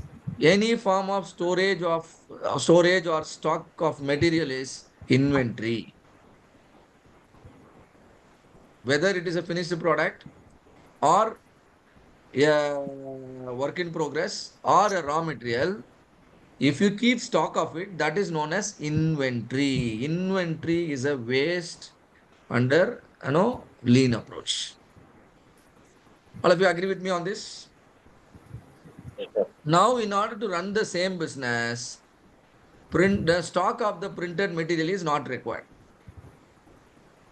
Amazon is running comfortably without keeping stock of many items. Yes or no? But you place the order, item will come. Yes. Zero inventory. The goal is zero inventory. They made it in certain products. Certain products, Amazon do not even keep a stock of 1 unit, but still they sell millions of units every single day of the same product. They gained the capability over time, yes or no? Initially, people thought that stock is required to run the business, but actually not required. Nowadays, there are many companies demonstrating. This is called, JIT, just in time. An item will come into picture only when an order is received. Wherever possible, you please create the scenario in your workplace also. Morning, when you go and sit in the dining table for the breakfast, then only your wife will, no, the lady in your house will prepare the dosa or idli for you. You will also like such dosas very much, yes or no, than the ones which are produced the previous day. If the same dosa is produced the previous day and served to you on your table, and you don't like it much, but a freshly prepared dosa, you deserve it. Yes or no? Similarly, can you create a similar scenario in any business? That means what I'm trying to say is inventory is a waste. Wherever you are inefficient, you keep more inventory. How many of you keep big stock of vegetables and the ingredients in your house? You buy the vegetable only for 1 day to cater to the need of 1 day, yes or no? Because you very well know there is no point of keeping vegetable for too many days. It is not good for your health. Same manner, if you keep a bigger stock, then what will happen? First of all, the company's money is getting blocked, isn't it? But at the same time, for your operations, yes, raw material is required, some inventory is required, no doubt on that. But the problem is you have to continually improve the way you are operating. Can you bring down the inventory, right? Let's say you are currently working with 1 month inventory. You know what is 1 month inventory? The raw material required for Maintaining stock for 1 month. you are maintaining stock for 1 month. Can you improve your process so that the same process can run smoothly with just 15 days inventory? 15 days, you have to replenish. That's all. After that, can you reduce that 15 days to 7 days? Can you reduce that 7 days to 3 days? All that you need to do is you need to develop a network of suppliers. Yes or no? The moment you place the order, they will take some time to deliver the item. Right now, you think that monthly once only you can place the order.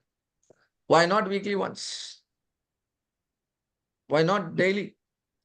And why not raising the requirement as and when required? That state is known as just in time. One of the main pillar of lean philosophy is just in time. Produce only when there is a demand. Produce where it is required. And produce only in the needed quantity. No excessive production. Because when I produce excessively, it becomes finished product inventory. Clear, all of you? So inventory is a waste. Since you are not printing the cards, you can avoid transporting the cards everywhere. Can you see that? Next element of waste. If there is an inventory, obviously you have to transport it between different places. Any movement from one place to other place is a transportation. Since the training is happening online, all of us are able to meet, interact, learn very well in the online platform. None of us, moved from our place. Transportation is eliminated. Yes or no? Because transportation doesn't add value. Transportation doesn't add value. All of you agree? Yeah, sir. Moving your item, Yes. moving your item from your factory to the warehouse. What happens to your item? Your item remains the same item. Maybe some damage sometimes happens. Transportation is another form of waste. Wherever possible, try to eliminate all forms of waste. Now, third form of waste is waiting. What is waiting? In banks, you see in my slide, people are waiting in a bank. Maybe for depositing the cash or withdrawing money, we don't know. All that happened earlier, yes or no? Yes. In order to withdraw our money, we apply half-day leave and then we withdraw the salary. But today, we are not even going to the bank because we very well know that waiting is a waste. And now a better way of performing the same is available. All that I need to do is some digital transaction. That's all. Money withdrawal, money deposit, everything is happening digitally. So no need to move from one place to other place. Transportation, right?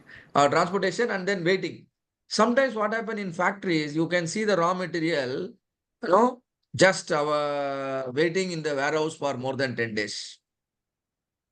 Raw material has arrived, but not even a bit of it consumed for the next 10 days. So what the raw material is doing there? Just waiting. Sometimes you see the machinery is not running. The machinery is remaining idle. What the machine is doing?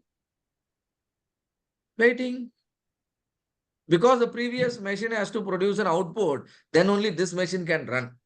The line is poorly balanced. Unless and until the previous machine produces the part, this machine, cannot be run. Can you see an imbalance here? That is another form of waiting. Sometimes operator might be waiting. Maybe for the instruction to come from a manager. In certain work environment, you can see all the three waiting. Material waiting, machinery waiting, operator waiting, manager waiting, everybody is waiting. All these formats of waiting are waste. All of you agree? Yes, sir. Now, Yes. Yes, sir. another form of waste is over processing. Imagine there is a cup of coffee and there are 8 to 10 sugar cubes. If I put all the 8 to 10 sugar cubes inside the coffee, will you like my coffee now? No. No. No, It is, sir. No. coffee needs to be sweeter. Customer told me coffee needs to be sweeter, and he might have given you the specifications. Need, 2 sugar cubes. But what I did, maybe to impress upon, I put all the sugar cubes. Now the coffee becomes, a waste. Whenever specifications are available, you have to strictly adhere to the specification. Don't go beyond the specification. Painting, two coating of painting is the specification. If you give the third coating, then the customer will pay extra for that. Okay. No customer will pay, isn't it? So these are examples of over processing. All of you understand what is over processing? Yes. Whenever the specifications are clear, specific, and exceeding the specification is known as over processing. And another thing is motion waste. Earlier, I talked about transportation waste. One more thing is motion waste. What is motion? Transportation means moving from one place to other place. Can you think of movement within the place? Movement within the place. Suppose imagine your kitchen is poorly organized in your house. Just to prepare, just by, while preparing is one single dish, you might become tired. You know why? Because your kitchen is poorly organized. You have to pick up certain items from above your head. You have to pick up certain items from the extreme left corner of the kitchen. You have to get some item from the hall. Now, just to complete a simple task, you will immediately get tired. You know why this is happening? Because of the excessive movement. Excessive movement is excessive effort. Correct? So you should always, design your workplace in a organized manner. Make sure it is ergonomically convenient to the worker. Otherwise, definitely it will lead to motion waste. Even your eye searching for an item, moving to the right and left, if your eyeball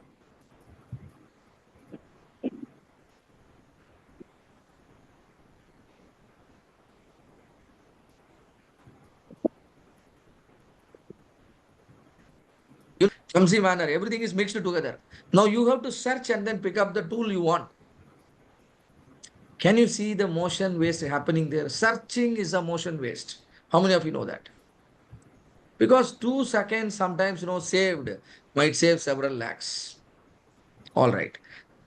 Then the another thing is overproduction. You know what is overproduction? Suppose if you expected 50 of your friends to come to your home for a get together, you prepared sandwiches for 50 of the people for 50 people, but finally only 10 people came. Now what will happen to the excess 40 sandwiches? It will become a waste, isn't it? There are no takers. Then what went wrong? You forecasted badly. You thought that 50 people will come. So it is always a good idea to work with confirmed orders. Always it's a good idea to work with confirmed orders so that your forecasting can be more and more accurate so that you can avoid overproduction. You can avoid overproduction. Producing more than the demand is an example of overproduction. Producing well in advance is also overproduction. Imagine your friends are expected around 6 p.m. in the evening, but you prepared all your sandwiches by 2 o'clock in the evening, 2 o'clock in the afternoon. Now, when you serve the sandwiches prepared by 2 o'clock in the afternoon and you serve them in the evening 6 o'clock or 7 o'clock, do you know they may not sound as good as a fresh sandwich, yes or no? So producing early is also a case of overproduction. Producing more than the demand is also overproduction. And overproduction is the biggest killer because if you overproduce, it will automatically cause other ways to happen. The excessive item produced will become inventory. Am I right? Now all the excessive burger or the sandwich, you have to preserve it in your refrigerator. Now all the inventory will occupy the space in the warehouse. Now every product will have some shelf life. Within 2 or 3 days, all the items will become defective items or some of the items will become defective items. And in order to carry the item to the warehouse, there is a transportation happening. Isn't it? One waste is causing other waste, automatically. So overproduction is a biggest, killer. So you have to be very, very careful. Now, finally, the last one is an item with defects. You can see a mobile phone with a damaged screen. It's an item with defects. Defect is also considered a form of waste. So how many types of waste we discussed? Transportation, inventory, motion, waiting, overproduction, Overprocessing. overprocessing, and finally defects. Item with defects. So all these seven are known as classical seven waste. You can remember them with this acronym. Tim Wood. T means Sir, can transportation. you I means repeat the acronym? Tim Wood. It is here. It is written here. Tim Wood. T Okay. stands for transportation. I means inventory. M means motion. W means waiting. The first O is overproduction. Second O is overprocessing. The last one is defects. So totally 7 classical waste. You know who introduced this concept of 7 waste? A Japanese quality guru known as Taichi Ono. His name is Taichi Ono. He is today considered the father of Toyota production system, father of lean. He is considered the father of lean or father of Toyota production system. His name is Taichi So please, can Ono. you repeat for W and D? W is waiting, D is defects. All right. Now my question to all of you is, will you be able to visualize all these forms of waste in the process you are currently responsible for? You might be responsible for Yes. certain process, isn't it? Yes. You should be able to Yes, visualize and then try to improve your process so that they don't give any room for these kind of wasteful activities to dominate. Somehow make modification. All of them can be considered beautiful projects. Okay, so this is all about lean. So lean will ensure the resources are consumed wisely. Resources are consumed in the needed, be it human effort or be it movement or whatever. It should be only to the required level, not more than that. Otherwise, it will be called as inefficiency. So working on the efficiency, enhancing the efficiency will bring down your operating cost. That means with less, you can do more. That is the idea of lean. The idea of Six Sigma is doing things right at the first time. Don't produce any defects. That is Six Sigma. But don't produce any wasteful activity. Don't perform any wasteful activity. That is lean. So lean is all about elimination of waste. Six Sigma is all about elimination of defects. Preventing defects is Six Sigma. Preventing waste is lean. So what is the definition of waste? What is the definition of waste? Any form of inefficiency. Very good. Any form of inefficiency. Or you can also call them as non-value adding activities.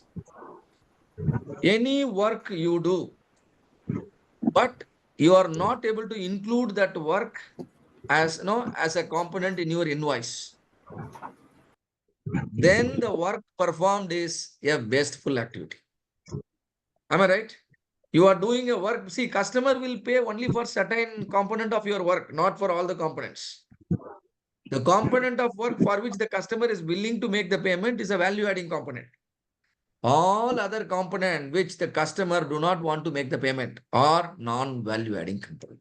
So non-value adding component should be separated and then eliminated. But certain components, if elimination is not possible, you should reduce. Yes or no? For example, our tea break right now. Our tea break, we can't eliminate because some gap is needed. It's a process requirement. But I can't have a tea break for 1 hour here. Tea break for 1 hour definitely is a wasteful activity. And so we keep it for 10 or 15 minutes. If possible, tomorrow we can reduce it to 5 minutes. If all of you agree, we will do that. Right? As a lean practitioner. All right. So what is the focus of Six Sigma? The focus of Six Sigma is we work on improving the process and slowly make the defects impossible. We keep on continually improve the process, its capability goes up and up, its effectiveness goes up and up. Finally, defects become impossible. Even if somebody want to produce make a defect, he will not be able to do it. Possible? Yes or no? Can you make your processes completely failure proof? Possible, No. isn't it? Say no.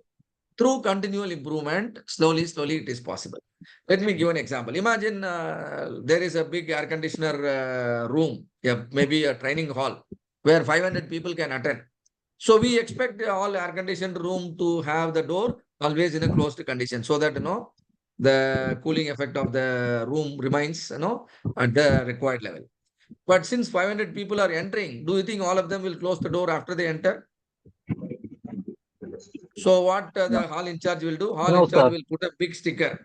Please close the door after entry. Then some of the people will follow. But still, few other people may not follow. Yes or no? What will be the next level of improvement? Automating the door. Automatic door closure. Now everybody enters, the door will close automatically on its own. Now the process takes care of the requirement on its own. Even if people, they try to make a mistake, the mistake will not happen. Even if somebody, they don't want to close, then also the door will automatically close. So what I'm trying to say here is, the process should be able to take care of the requirement on its own. Even if somebody wanted to, make a mistake, and the process will not allow.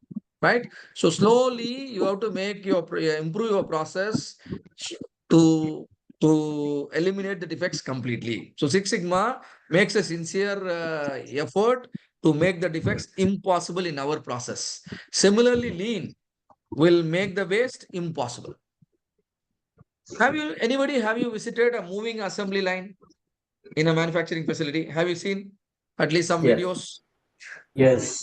What is the concept there? The assembly line will be moving. People have to just stand and perform their work.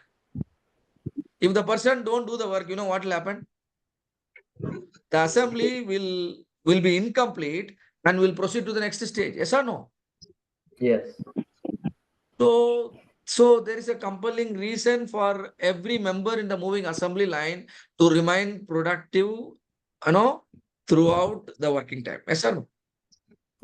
Yes. Isn't it? So very, very higher level of capability is required to eliminate, the waste completely. So Lean is is an approach to make the waste completely impossible in our process. We balance the process properly, so none of the resource will be utilized excessively. No machine will be running idle, no operator will be standing idle, no inventory is getting accumulated, no item will be waiting for some attention, nothing. Everything, there will be a smooth flow. The process should flow like a river. Why do we call it a river? It will be smoothly flowing. Yes or no? Yeah. If it becomes stagnant, we don't call it a river, isn't it? And stagnant water will obviously attract, lot of impurities to accumulate, and many other things also can happen, isn't it? So Lean will ensure smooth flow of the process, and then, the waste will get eliminated. How can we do that? Through continual improvement of the process. Through continual improvement. What is continual improvement? We improve the process and then standardize the process. I mean, stabilize. And again, we improve. Again, we stabilize. Again, we improve. At some point of time, you will see that your process is operating with very, very higher level of effectiveness and very, very higher level of efficiency. And then you have to re-standardize. That's all. Right? Once you are happy with the effectiveness, happy with the efficiency, you can think about the standardization. A standardized process is nothing but a step-by-step instruction of performing each and every task, isn't it? All the tasks and activities together is known as a process. Why should we work like this? Why should we, pick up all critical process and then improve its effectiveness, improve its efficiency? Because we want to achieve operational excellence. We want to achieve operational excellence. So what is operational excellence? Performing better than the competitors.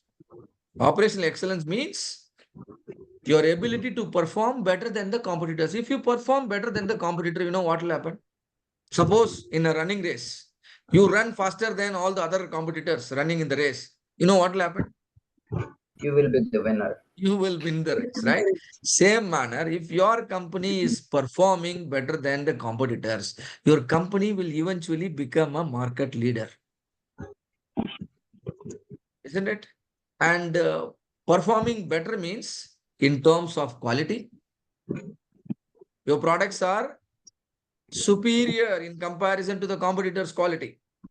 In terms of productivity, what is productivity? How fast you are able to add value in your products, how fast you are able to produce the product, that is productivity, yes or no? How many units you produce per shift, how many units you produce per hour, that is productivity. What, how many defects are happening? No defects, that is quality, isn't it? If you measure your defect rate, you are talking about quality. If you measure about your production rate, you are talking about productivity. And you have to be better even in terms of the cost. The cost of manufacturing the product should be smaller, lower than your competitors' cost. Am I right? And delivery of the products. You have to deliver faster than the competitors. Anybody places the item, they must get the delivery on the same day. So you have to be operationally better or operationally excellent in terms of quality, in terms of productivity, in terms of cost, in terms of delivery. In return, what will you get? Your revenue will go up. Your profit will go up. Your market share will go up. Your customer satisfaction will go up. And eventually you will become a market leader. And in order to realize all these results, any company, must strive to achieve operational excellence. And the basic part of operational excellence is process improvement. All of you agree with me? Yes or no? Because ultimately, the process are responsible for the all the results we talk about. So now see, there is certain combination here. If an organization runs with the combination of poor process and poor people, what will be the result? Result will be automatically poor, isn't it? Yeah. Suppose if a combination of average process and average people exist, then the result will be average. Another possible combination is brilliant process, but still average people, like the Dabbawalas. You see, all the people worked in the Dabbawala case example I have shown. They're all very average people, not even educated, not even trained like all of you, isn't it? But still, they have achieved good results. But there is one more combination exists, where people also good, process also good. Highly motivated, talented, trained people work as the managers, operators, etc. And now that is support, they are backed up by a brilliant process. Now the results will be great. All right. And this is the kind of scenario we need to create to become operationally excellent. And then once our company becomes operationally excellent, very sure our company will become number one. Now I'm going to find out what combination exists right now in our training program. So Lean Six Sigma is actually an operational excellence approach. If you make your company achieve operational excellence, definitely the bigger objectives of the organization, the so-called business goals, will be met. Agree, all of you? Now let's try to understand what kind of combination we are maintaining right now. Right?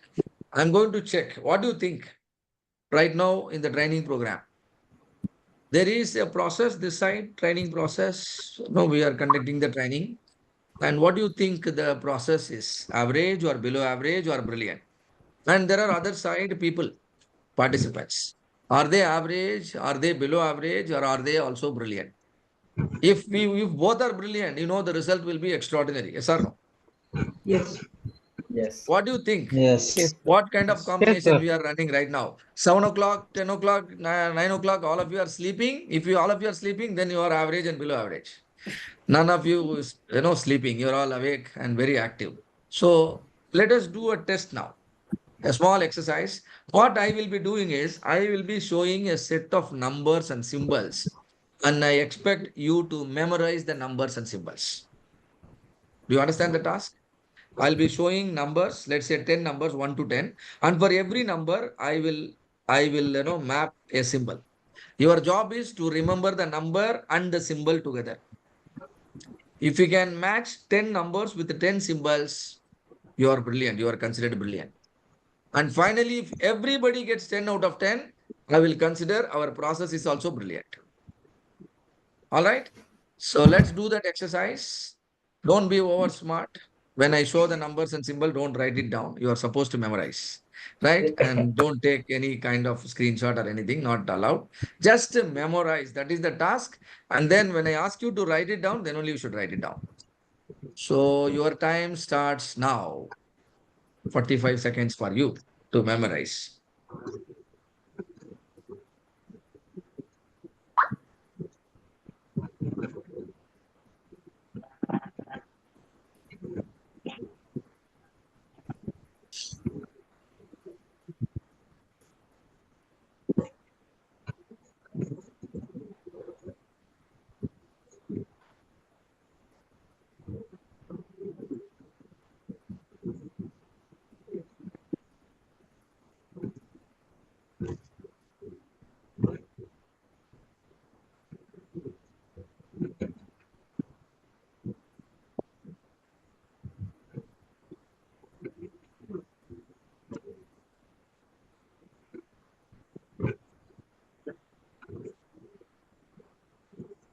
Okay, you consumed 45 seconds. I hope you memorized all the numbers and symbols. So what I will do is I'll give you maybe another 45 seconds so that you can try to reproduce the numbers and symbols in your notebook, right? So I will start my stopwatch and your time starts now. Now you try to write down the number and symbol in your notepad. You have to match the numbers and the symbols.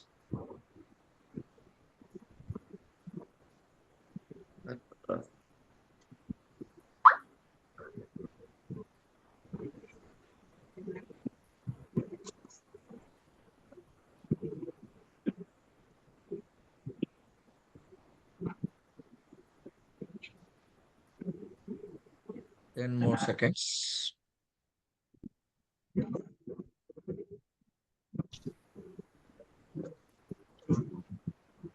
Okay, 45 seconds over. Please stop writing. Now I will show you the numbers on the screen so that you can cross check, do a self-assessment and put your score in the chat box. If you are able to score 10 out of 10, that's really appreciated. Otherwise also fine. It's just an exercise.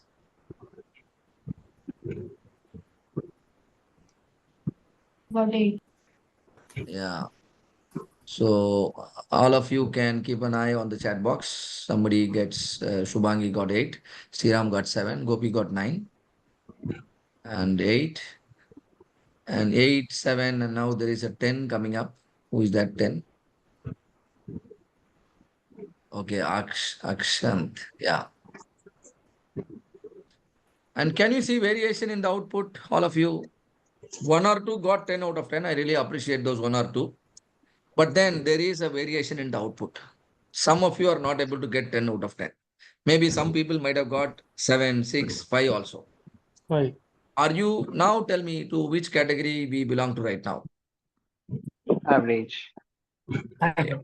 So now where is the problem? Is Average. can we replace people or can we improve the process? What should be our idea now?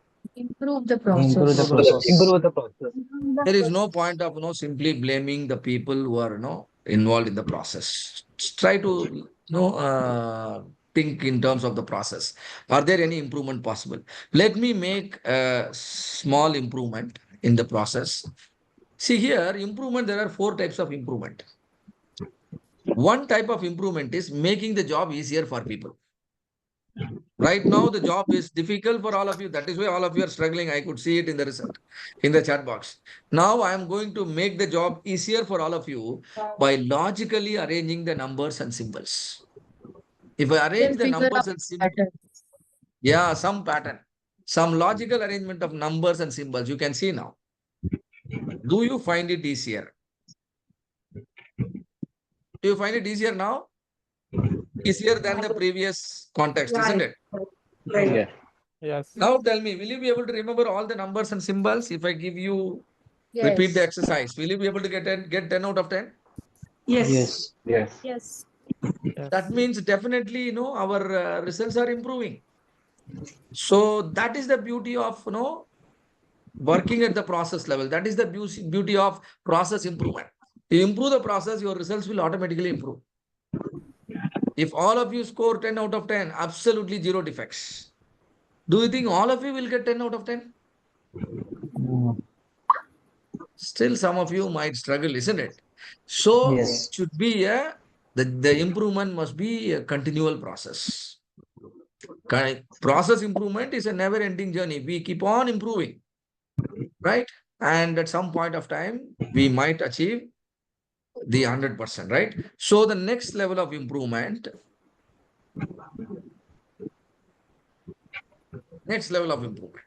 I again rearranged the numbers and symbols. Now it is made much more easier. Yes. Yes. Yes. Yes, sir. Now tell me, can all of you get 10 out of 10 this time? Yes. Yes, sure. Yes.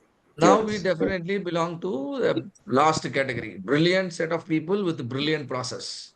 Process is also good and people are also good and everybody gets 10 out of 10. And earlier you did the job consuming 45 seconds. Now tell me how much time you will consume to reproduce all the numbers. 20 10 seconds. seconds. 20 Yeah. seconds. 10, Less 15. than 10 seconds. So 10 you to become 50 seconds. super effective and you become super efficient also. Yes. If you are super effective, you will deliver, best in class products, defect free products to the customer. At the same time, you are super efficient, which means your operating cost will be very, very minimal. If the operating cost is minimal, what will happen to your profit? Profit will get Increase. maximized. So Lean Six Sigma is a approach for profit maximization and reduction of operating cost. How? Through process improvement by elimination of defects and elimination of waste. Clear? In Japanese language, waste is known as muda. Muda. You know why defect is happening? When defects are happening, you could see variations in the data. If you look at the chat box, lot of variation you can see. That is a reflection of the defects happening in your products. If defects are happening, you will see a lot of variation in the data. So the variation or the defects are related, closely related. The variation in Japanese language is known as mura.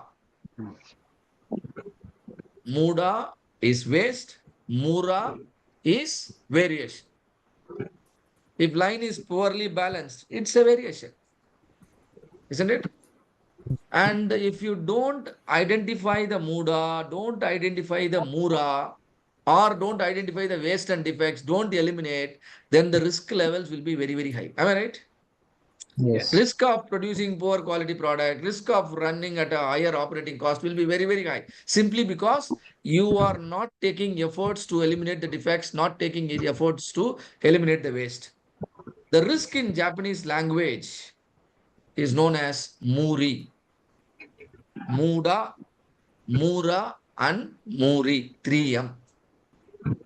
Defects, waste, and risk are the killers in any business. You should be able to measure the defect rate. You should be able to measure the waste rate. You should be able to measure the risk rate and then minimize all of them and try to eliminate all of them. Right? And this will happen only through a continual improvement approach. You can't eliminate or you can't achieve the result in one go. It has to be, continual improvement through several cycles involving people at all levels. Everybody should be involved, isn't it? So operational excellence means is an aggressive campaign. Operational excellence means is an aggressive campaign to ensure our company achieves its, business goals. Everybody understand the needs and requirements, the objectives of the organization, and everybody working in the same direction. And the fundamental idea is continual process improvement. We elevate our process to a higher level of effectiveness, higher level of efficiency, And some point of time, we will become super effective, super efficient. And that's the time we will deliver superior quality products. Our operating cost will be minimal.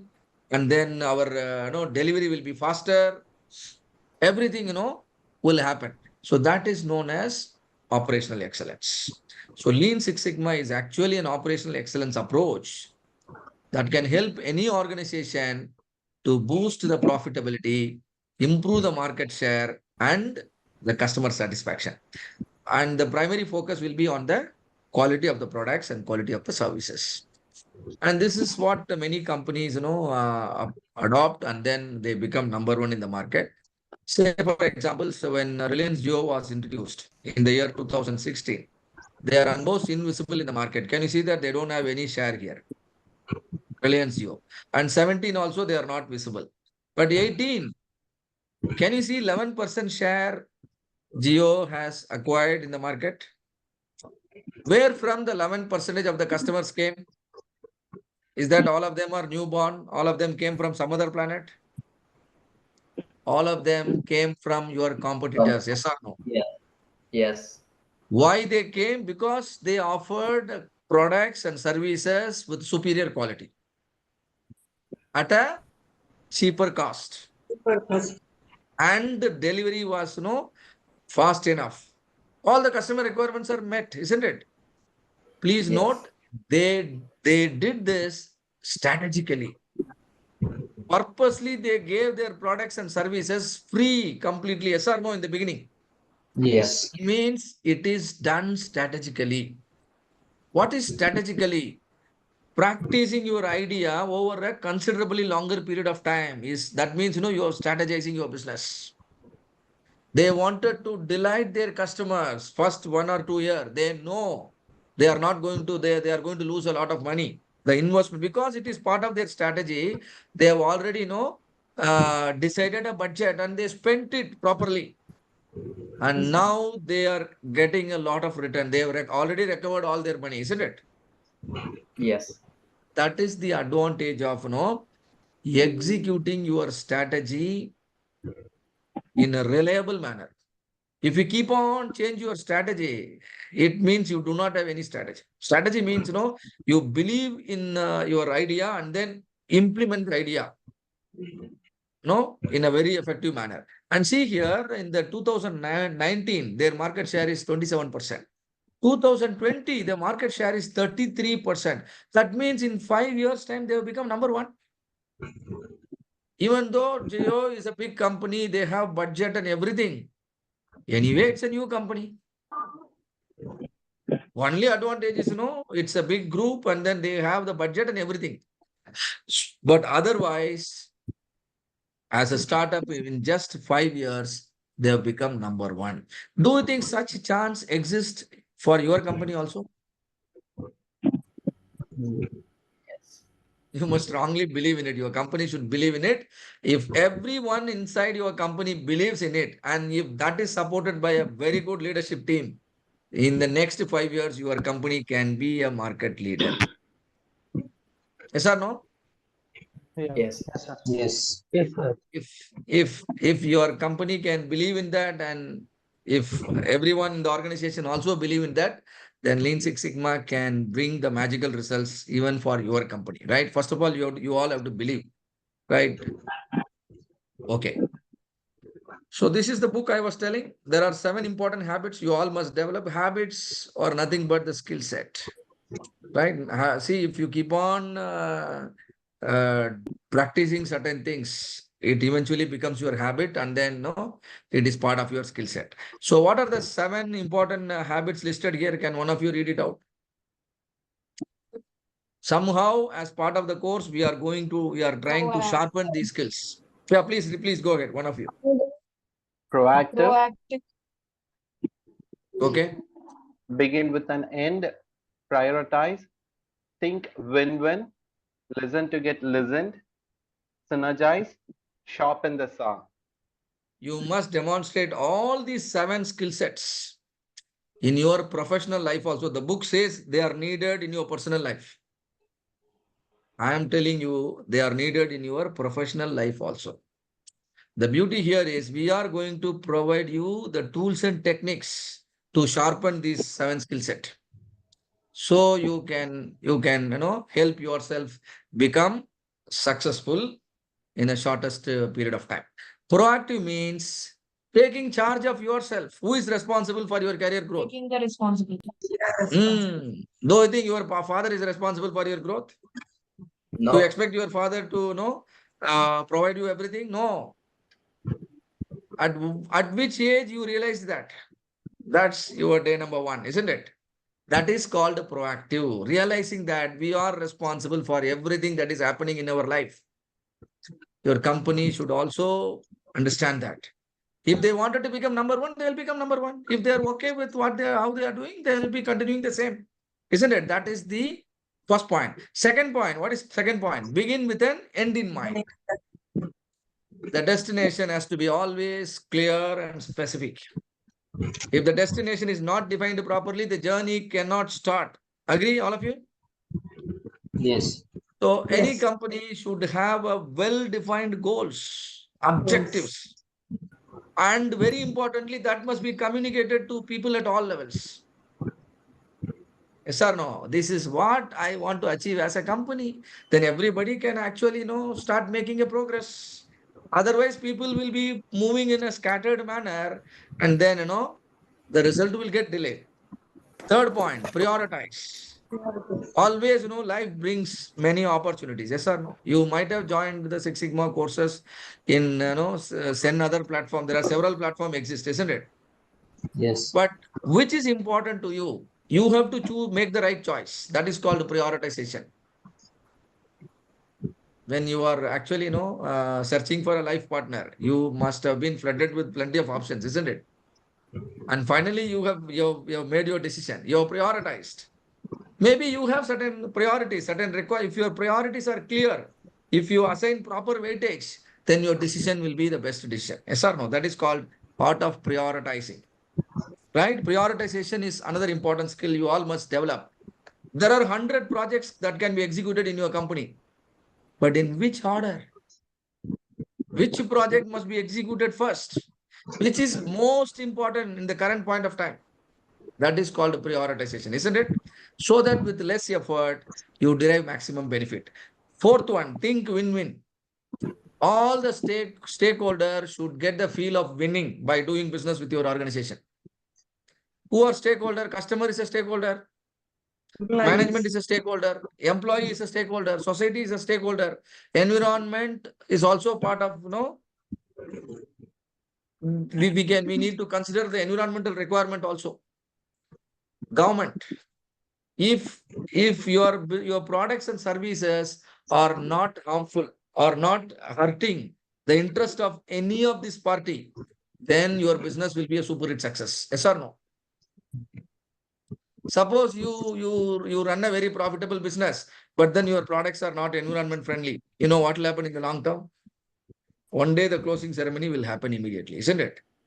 So win-win. Always you must, create a win-win scenario. Customer should feel happy about buying your product, should feel happy about buying your services. At the same time, you remain profitable. Nothing wrong in it. Everybody should get a feel of winning. And fifth point, listening to get listened. What is listening to get listened? First of all, you must put honest efforts to understand the situation thoroughly. That is called listening. Am I right? Then only you must respond. If you are too fast in responding to what you call any kind of information coming to you, you may not be correct, right? So listening is an important skill. Say for example, just now we had an exercise with the CTQ, isn't it? Customer requirement. Unless and until you listen to the requirements of the customer, will you be able to identify the right CTQs? No. No. If you don't even identify the right CTQ, that simply means you have not listened to the customer's voice. Customer may communicated their requirement, but you poorly understood something and finally deliver a product with so many gaps in it, and the product has to suffer in the market and then fail.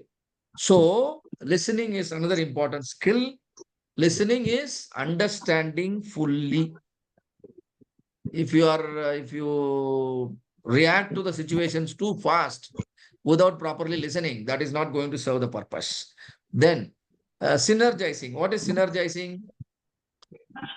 All your resources must be aligned. All the resources must be aligned. Operators, managers, leaders, everyone should be aligned to achieve the common goal. Yes or no? Yes. Otherwise, you will as an organization, you might fail to achieve the result. This is called synergizing. And finally, sharpening the saw. Sharpening the saw means you should always be open to learning. Whenever you are making a mistake, accept the mistake, learn from your failures. Isn't it? Learn from your failures and learn the best practices. And very, very importantly, you must incorporate it as part of your process, as part of your daily habit, as part of your operation. All the new learning should be internalized so that the same mistake, you can prevent from happening. Do you understand how all these 7 habits are connected to your professional life? Yes. Very good, Yes, right? sir. Then definitely you will be highly successful. Your team will be successful. Your organization will be successful, and we will be, helping you with some relevant tools and techniques so that you can actually develop all these skill sets and then demonstrate all these skill set, while handling any project. And as a result, you will turn out to be a very good manager, very good team leader, and very good, leader at the organization level. That means your problem solving skill and decision making skill will get sharpened like anything if you understand all these principles and tools and techniques. Hope no you are able to understand the particular Can we slide. access this PPT from the app? This PPT, right? Yes. That was emailed. Like, is that That will be emailed to you. See, please, to the information of all of you, you have to carefully listen to the instructions shared with you. Maybe through, because we have been running several batches, and we are a small team of people, dealing about 10 to 15 batches every single month. So any instruction that is coming in the WhatsApp group or through email or through this kind of meetings, please attend to the instructions carefully so that you will be, fully comfortable. Probably you are will be spending oh, time with us for about 2 to 3 weeks. Some people will be spending months, and you will feel comfortable throughout your learning journey, provided you understand. The course material will be emailed to you, the soft copy. sir, will But be that annotated copy like of the live class? yes, what is The that? annotated means what you have written on the PPT, like that Tim Wood concept and something you Oh, explained us. You want the handwritten content also in the PPT, right? Okay, right now Yes. we are not doing that. Maybe we have to come out with an idea, right? I understand. I got your point. Anyway, but okay, I'll see whether that can also be shared. All right. So then we move on to the next stuff. The reason for project failure. Why improvement projects fail? If the organization do not believe in continuous improvement, do not believe in process improvement, it's more of people centric, not process centric. That means the people are not willing to think in terms of the process. They always think in terms of the people. So that is called inappropriate mindset. If everybody is like that, then it leads to an inappropriate culture. Yes or no? The mindset of the people and the culture in the organization should support continuous improvement philosophy. Otherwise, not only lean and Six Sigma, any other approach will eventually fail to produce result. First reason for failure is understood. Second one, using inappropriate tools and techniques. 7 QC tools we frequently use in all projects. Problem solving tools we use frequently. Project management tools we use frequently. Decision making tools we use frequently. Every tool is recommended for a specific scenario, isn't it? Depending on the scenario, a particular tool can help you to a great extent. You should be able to carefully select the right tool. Otherwise, wrong choice of the tool might lead to wrong decision, and then you will struggle to deliver the result. So that is another reason for the project failure. The third reason for the project failure is uncertainty in measurement.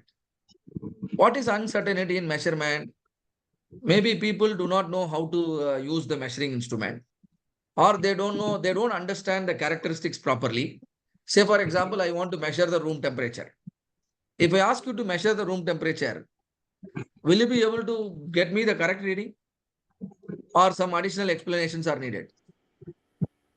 We can Additional, measure. definitely clear-cut explanations are needed, isn't it? So in the Yes. absence of which, or if the measuring instrument is not in a proper condition, or if the operator who is involved, he is, he behaves in a biased manner, your data can give a misleading information. This is known as uncertainty in measurement.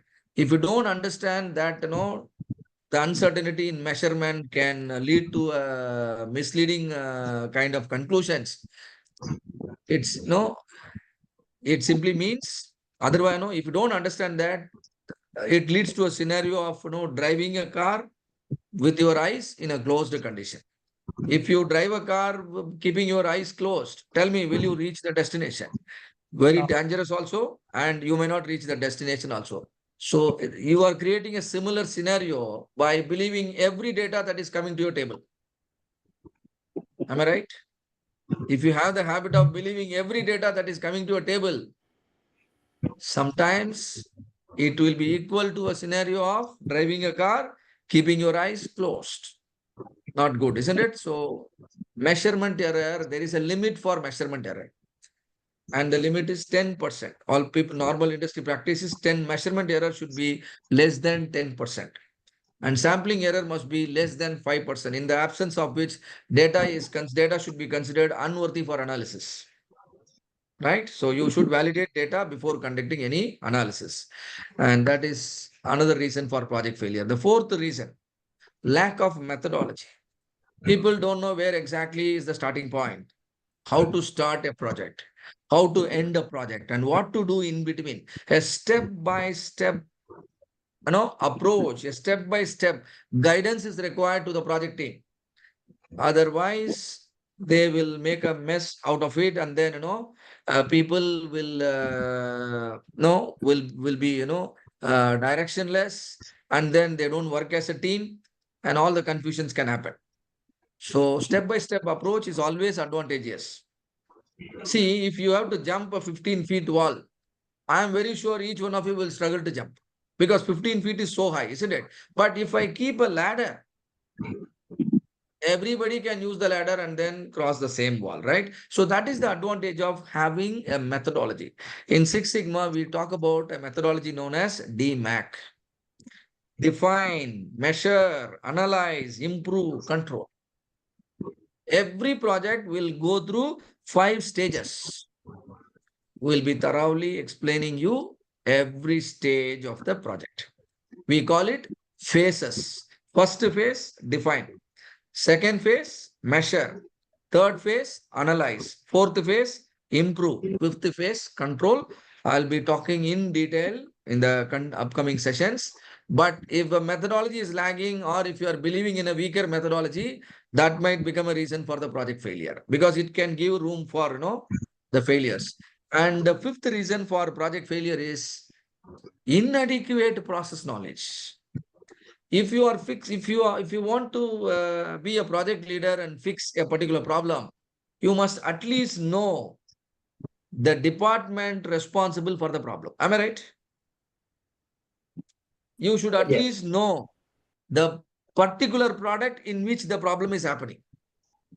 There can be hundreds of products your company might be dealing, isn't it? And which product the problem is happening. And within that product, what kind of problem you want to solve. Do you understand my point?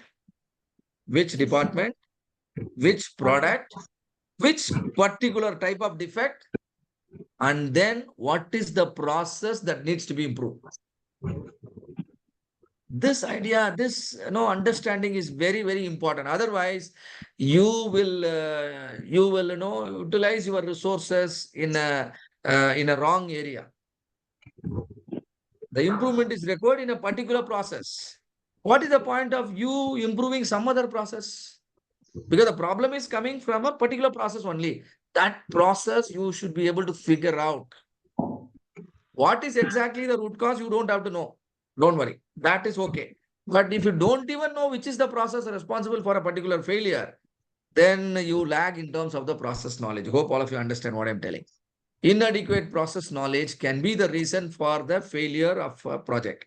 And finally, unstable processes. If process is not in a state of statistical control, we use a term known as statistical control. Statistically control means consistency. See, if consistency itself is a problem and you can't arrest the root cause, please note. So, first of all, consistency is a prerequisite for improvement. You might have read in many places, isn't it? Consistency is the key for improvement. If you are not even consistent and nobody can give you advice, if you are not willing to listen, tell me who can advise, who can give you the advice? Nobody can give you the advice, isn't it? So the process must be ready for the improvement. Ready for the improvement means good or bad, it should perform consistently. So ability to produce consistent result is a requirement for improvement. How many of you understand this requirement? Got it. See, consistency doesn't mean correct. It can be wrong also, but consistency means the result remains same. That's very, very important, isn't it? So, ability to deliver the results consistently is a prerequisite for improvement. If any of this requirement is not met, that will become a reason for the failure. All of you are okay with these two slides, 7 habits and 6 reasons for the failure. You know, why am I covering all of this, though they are not part of your body of knowledge? Why am I talking about all these things? You need to know what kind of skills you need to develop. We'll be bringing a lot of tools and techniques as part of the discussion here. You should know, you should be able to map the tool. For example, Pareto. Pareto is a tool that can sharpen your prioritization skill. Pareto means prioritization. So you should be able to map it. And similarly, any project, you should be able to drive it to success. And so the factors that can cause failure, you should know. Improvement means making things easier for the employees. You see here, I have written easier. Improvement also means producing faster. Am I right? Improvement means making your products cheaper for the customers. Improvement means making your products better and better every single day. All of you, do you understand the 4 types of improvement? Cheap, better products, making your products better, and improving your ability to produce faster, and making your products cheaper, and finally making the job easier for the employees. If you are able to achieve any one of the 4, that's a fantastic project. Clear, all of you? What are the 4 types of improvement? Better, faster, cheaper, easier. Try to deliver any one out of the 4. Then only your project will be considered an improvement project. Right? And you use any methodology, any tool, and any technique. And there are several methodology exist. You see here, I have written so many things. Just do it, Kaizen, PDCA, A3, 8D, TQM, QC circle approach, many, many things. Now, where exactly the Six Sigma comes? Six Sigma comes into picture if a problem is recurring in nature. Problem is recurring. You know what is recurring? The problem keeps on happening every day, every shift. Those problems are known as recurring problem. Why is it recurring? Because the root cause is not known. Yes or no? Why is it recurring? Because nobody knows the solution. Why the solution is not known? Because nobody knows about the root cause.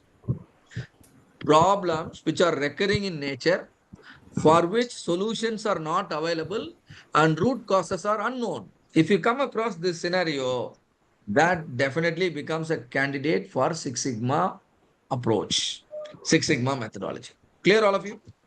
That means I am bringing out a very complex scenario for all of you. A problem which is recurring, very painful. At the same time, no solution is available. No ready-made solution is available. You have to develop the solution. In order to develop the solution, you have to figure out the root cause. Everything you have to do it yourself. Is it not a complex scenario? Is it not a complex problem? We are preparing you to handle a complex scenario. All of you understand your responsibility as a Six Sigma expert. If ordinary Yes, sir. experts struggle, you will feel comfortable to deal with the problem. If you prepare yourself to handle a complex problem, tell me, with the capability, will you be able to handle a simple problem? Yes. Definitely, isn't it? If you can handle a complex scenario, then all simple scenario, normal scenarios, you handle much more better, right? That is the advantage of gaining the Six Sigma skill set and gaining the Six Sigma expertise, becoming a Six Sigma belt, right? So that's the idea. And moreover, the methodology, tools, and techniques of Lean Six Sigma can be used to achieve breakthrough improvements. You know what is breakthrough improvement? Planning something very strategically. Next 3 years, our company will try to achieve this. Try to achieve this. The goal is clear and the direction is clear, and no change in the decision. Next 3 years. And now, in order to reach the destination, the company has to remove lot of what you call hurdles, lot of challenges the company might have, and the entire company has to work on removing all those challenges. That means challenges are nothing but the gap areas, technological gap, and gap in the manpower, gap in the skill. There are many gaps. A gap in the process capability. All the gap areas are nothing but the challenges, nothing but the improvement opportunities. If you don't work on them, all of them will remain as problems. The so-called problems, the so-called improvement opportunities are nothing but the projects for implementation in the next 2 to 3 years. If projects are identified in this manner based on the organization's bigger objectives, the improvement will be breakthrough. Yes or no? Hundreds and Yes. thousands of Sir, sorry to improvements will interrupt you, happen. sir. Please. Could you put some light about this bad idea? It's written that solution known, cause unknown. What is that actually exactly? Oh, That you solution is want known, to? but the cause is unknown. Like, Yes. sometimes, people apply solutions without even, validating the root causes. And it might work also sometimes. Okay. Isn't it? I So think bad idea means bad that's idea. not the Why right way. it's That's not the right way. Always when you okay. want to fix a problem, you should fix it in a systematic manner. Without even knowing the Okay. cause, you are applying a solution. And even if it works, there is no guarantee that the problem cannot come again. Because you have no idea about the root cause, somehow it is getting fixed. We don't know. It is not supported scientifically. But your So problem it means it's temporarily. not an ideal practice. True, It true. means it's That's why not an it's, ideal practice. yeah. Okay. Thanks. Okay. I think we need to stop. Let me check. Okay. This is the last slide. We will stop here. See here, several approaches I have listed here. What are the approaches listed here? Can one of you read out quickly? Six Sigma. Six Sigma, Six Sigma, Lean, Lean, Agile, Agile, Project Management, Scrum, Scrum. Design Thinking, TQM, TPM. Yes. All are different approaches evolved, over a period of time. And everyone has a specific focus. The focus of Six Sigma is defect prevention. What is the focus of Six Sigma? Defect prevention. effective prevention. And the focus of Lean is waste elimination. You know what is defect, you know what is waste. Right? Just now we discussed. What is Agile? Flexible enough to the changing customer requirement. You have to have a system which is flexible enough to meet the changing requirements of the customer. There are certain scenario where customer frequently change their requirement. Am I right? Like for example, Yes. you are furnishing your entire house. Initially, you agree to a plan, but as they execute, you will come up with some new ideas. Yes or no? Yes, sir. Yes. Similarly, if you are developing your website, you yourself may not know your requirements clearly. Every week you come up with some additional requirement. So these are the scenarios where flexibility plays an important role. The service provider should be flexible enough to capture the changing requirement of the customer and then deliver it as part of the solution. Such an approach is agile. Project management. What is project management? A portfolio where project manager is made responsible for execution of several projects and then deliver results out of it. There can be hundreds of projects the company might be executing, isn't it? All the projects have to be executed in a particular order. Just like that, in a random manner, no company will be interested in executing the project. So somebody has to ensure the pipeline of project is created and the pipeline is managed properly, the order of execution. And then every single project should be driven to success.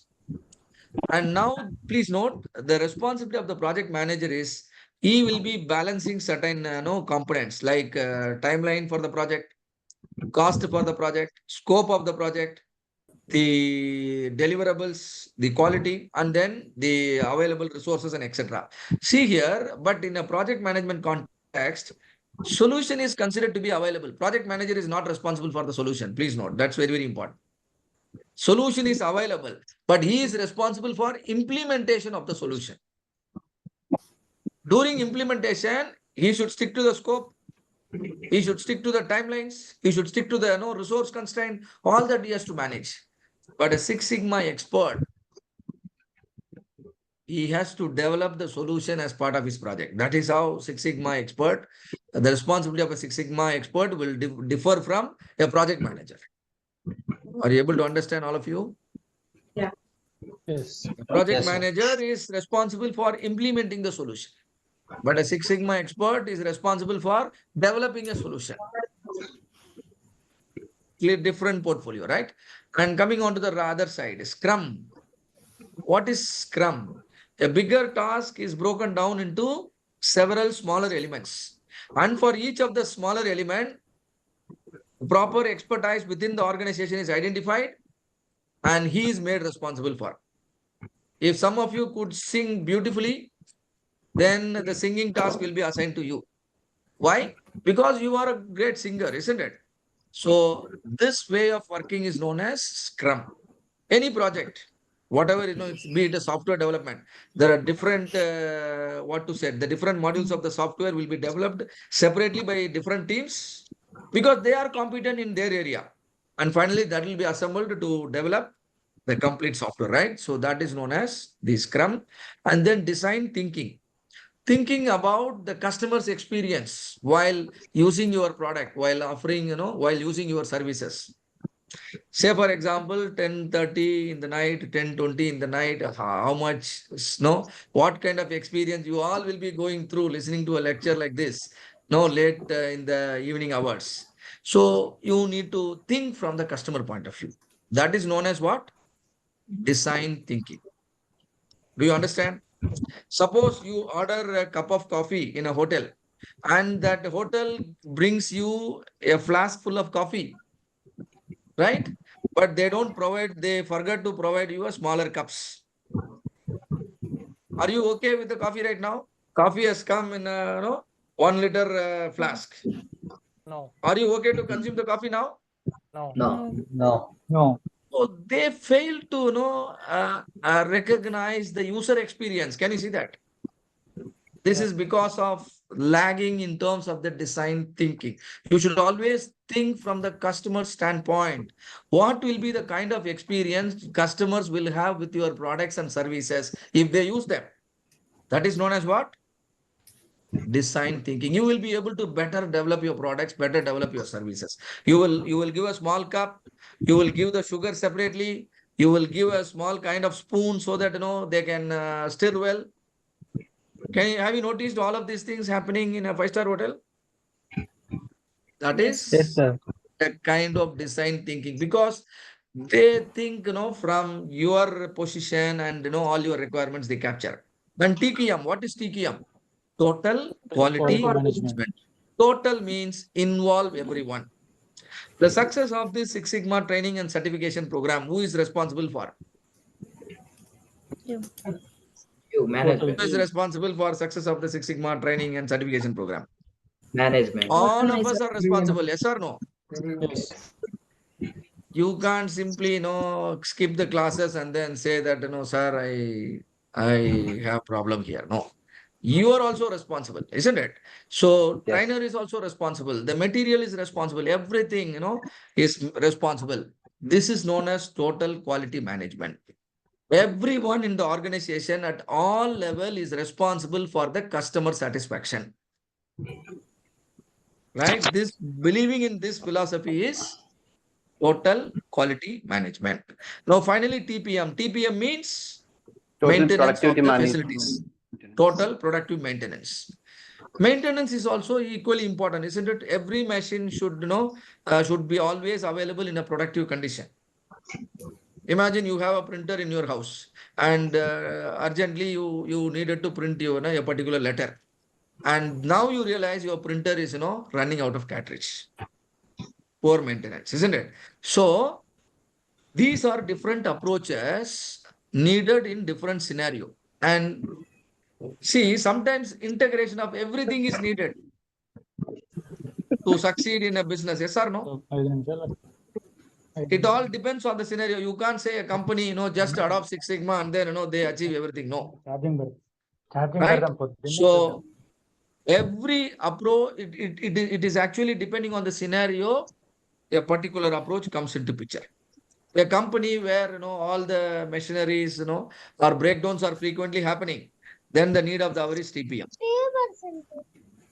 Do you understand? There are frequent breakdowns are happening. Now your recommendation to the company as a consultant is, sir, please implement TPM in your company. All the breakdowns will get arrested.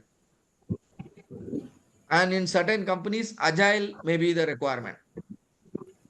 In certain scenarios, lean may be the requirement. Certain scenario, Six Sigma may be the requirement. So a bit of everything is required to succeed, isn't it?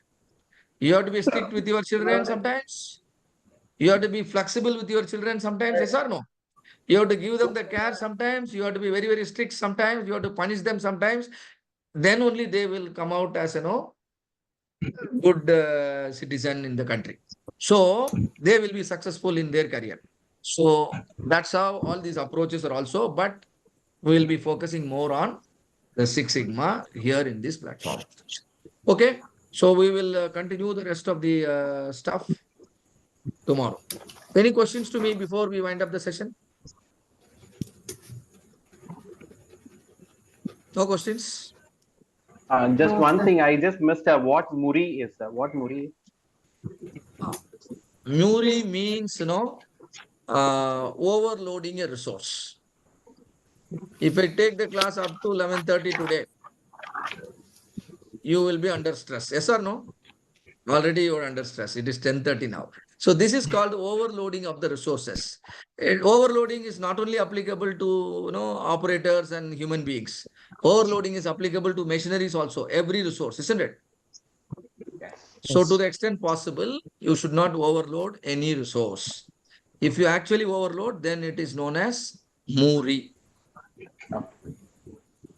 Understand? Muda means waste. Mura means variation. Variation. Muri means overloading. Overloading your resource. What I do is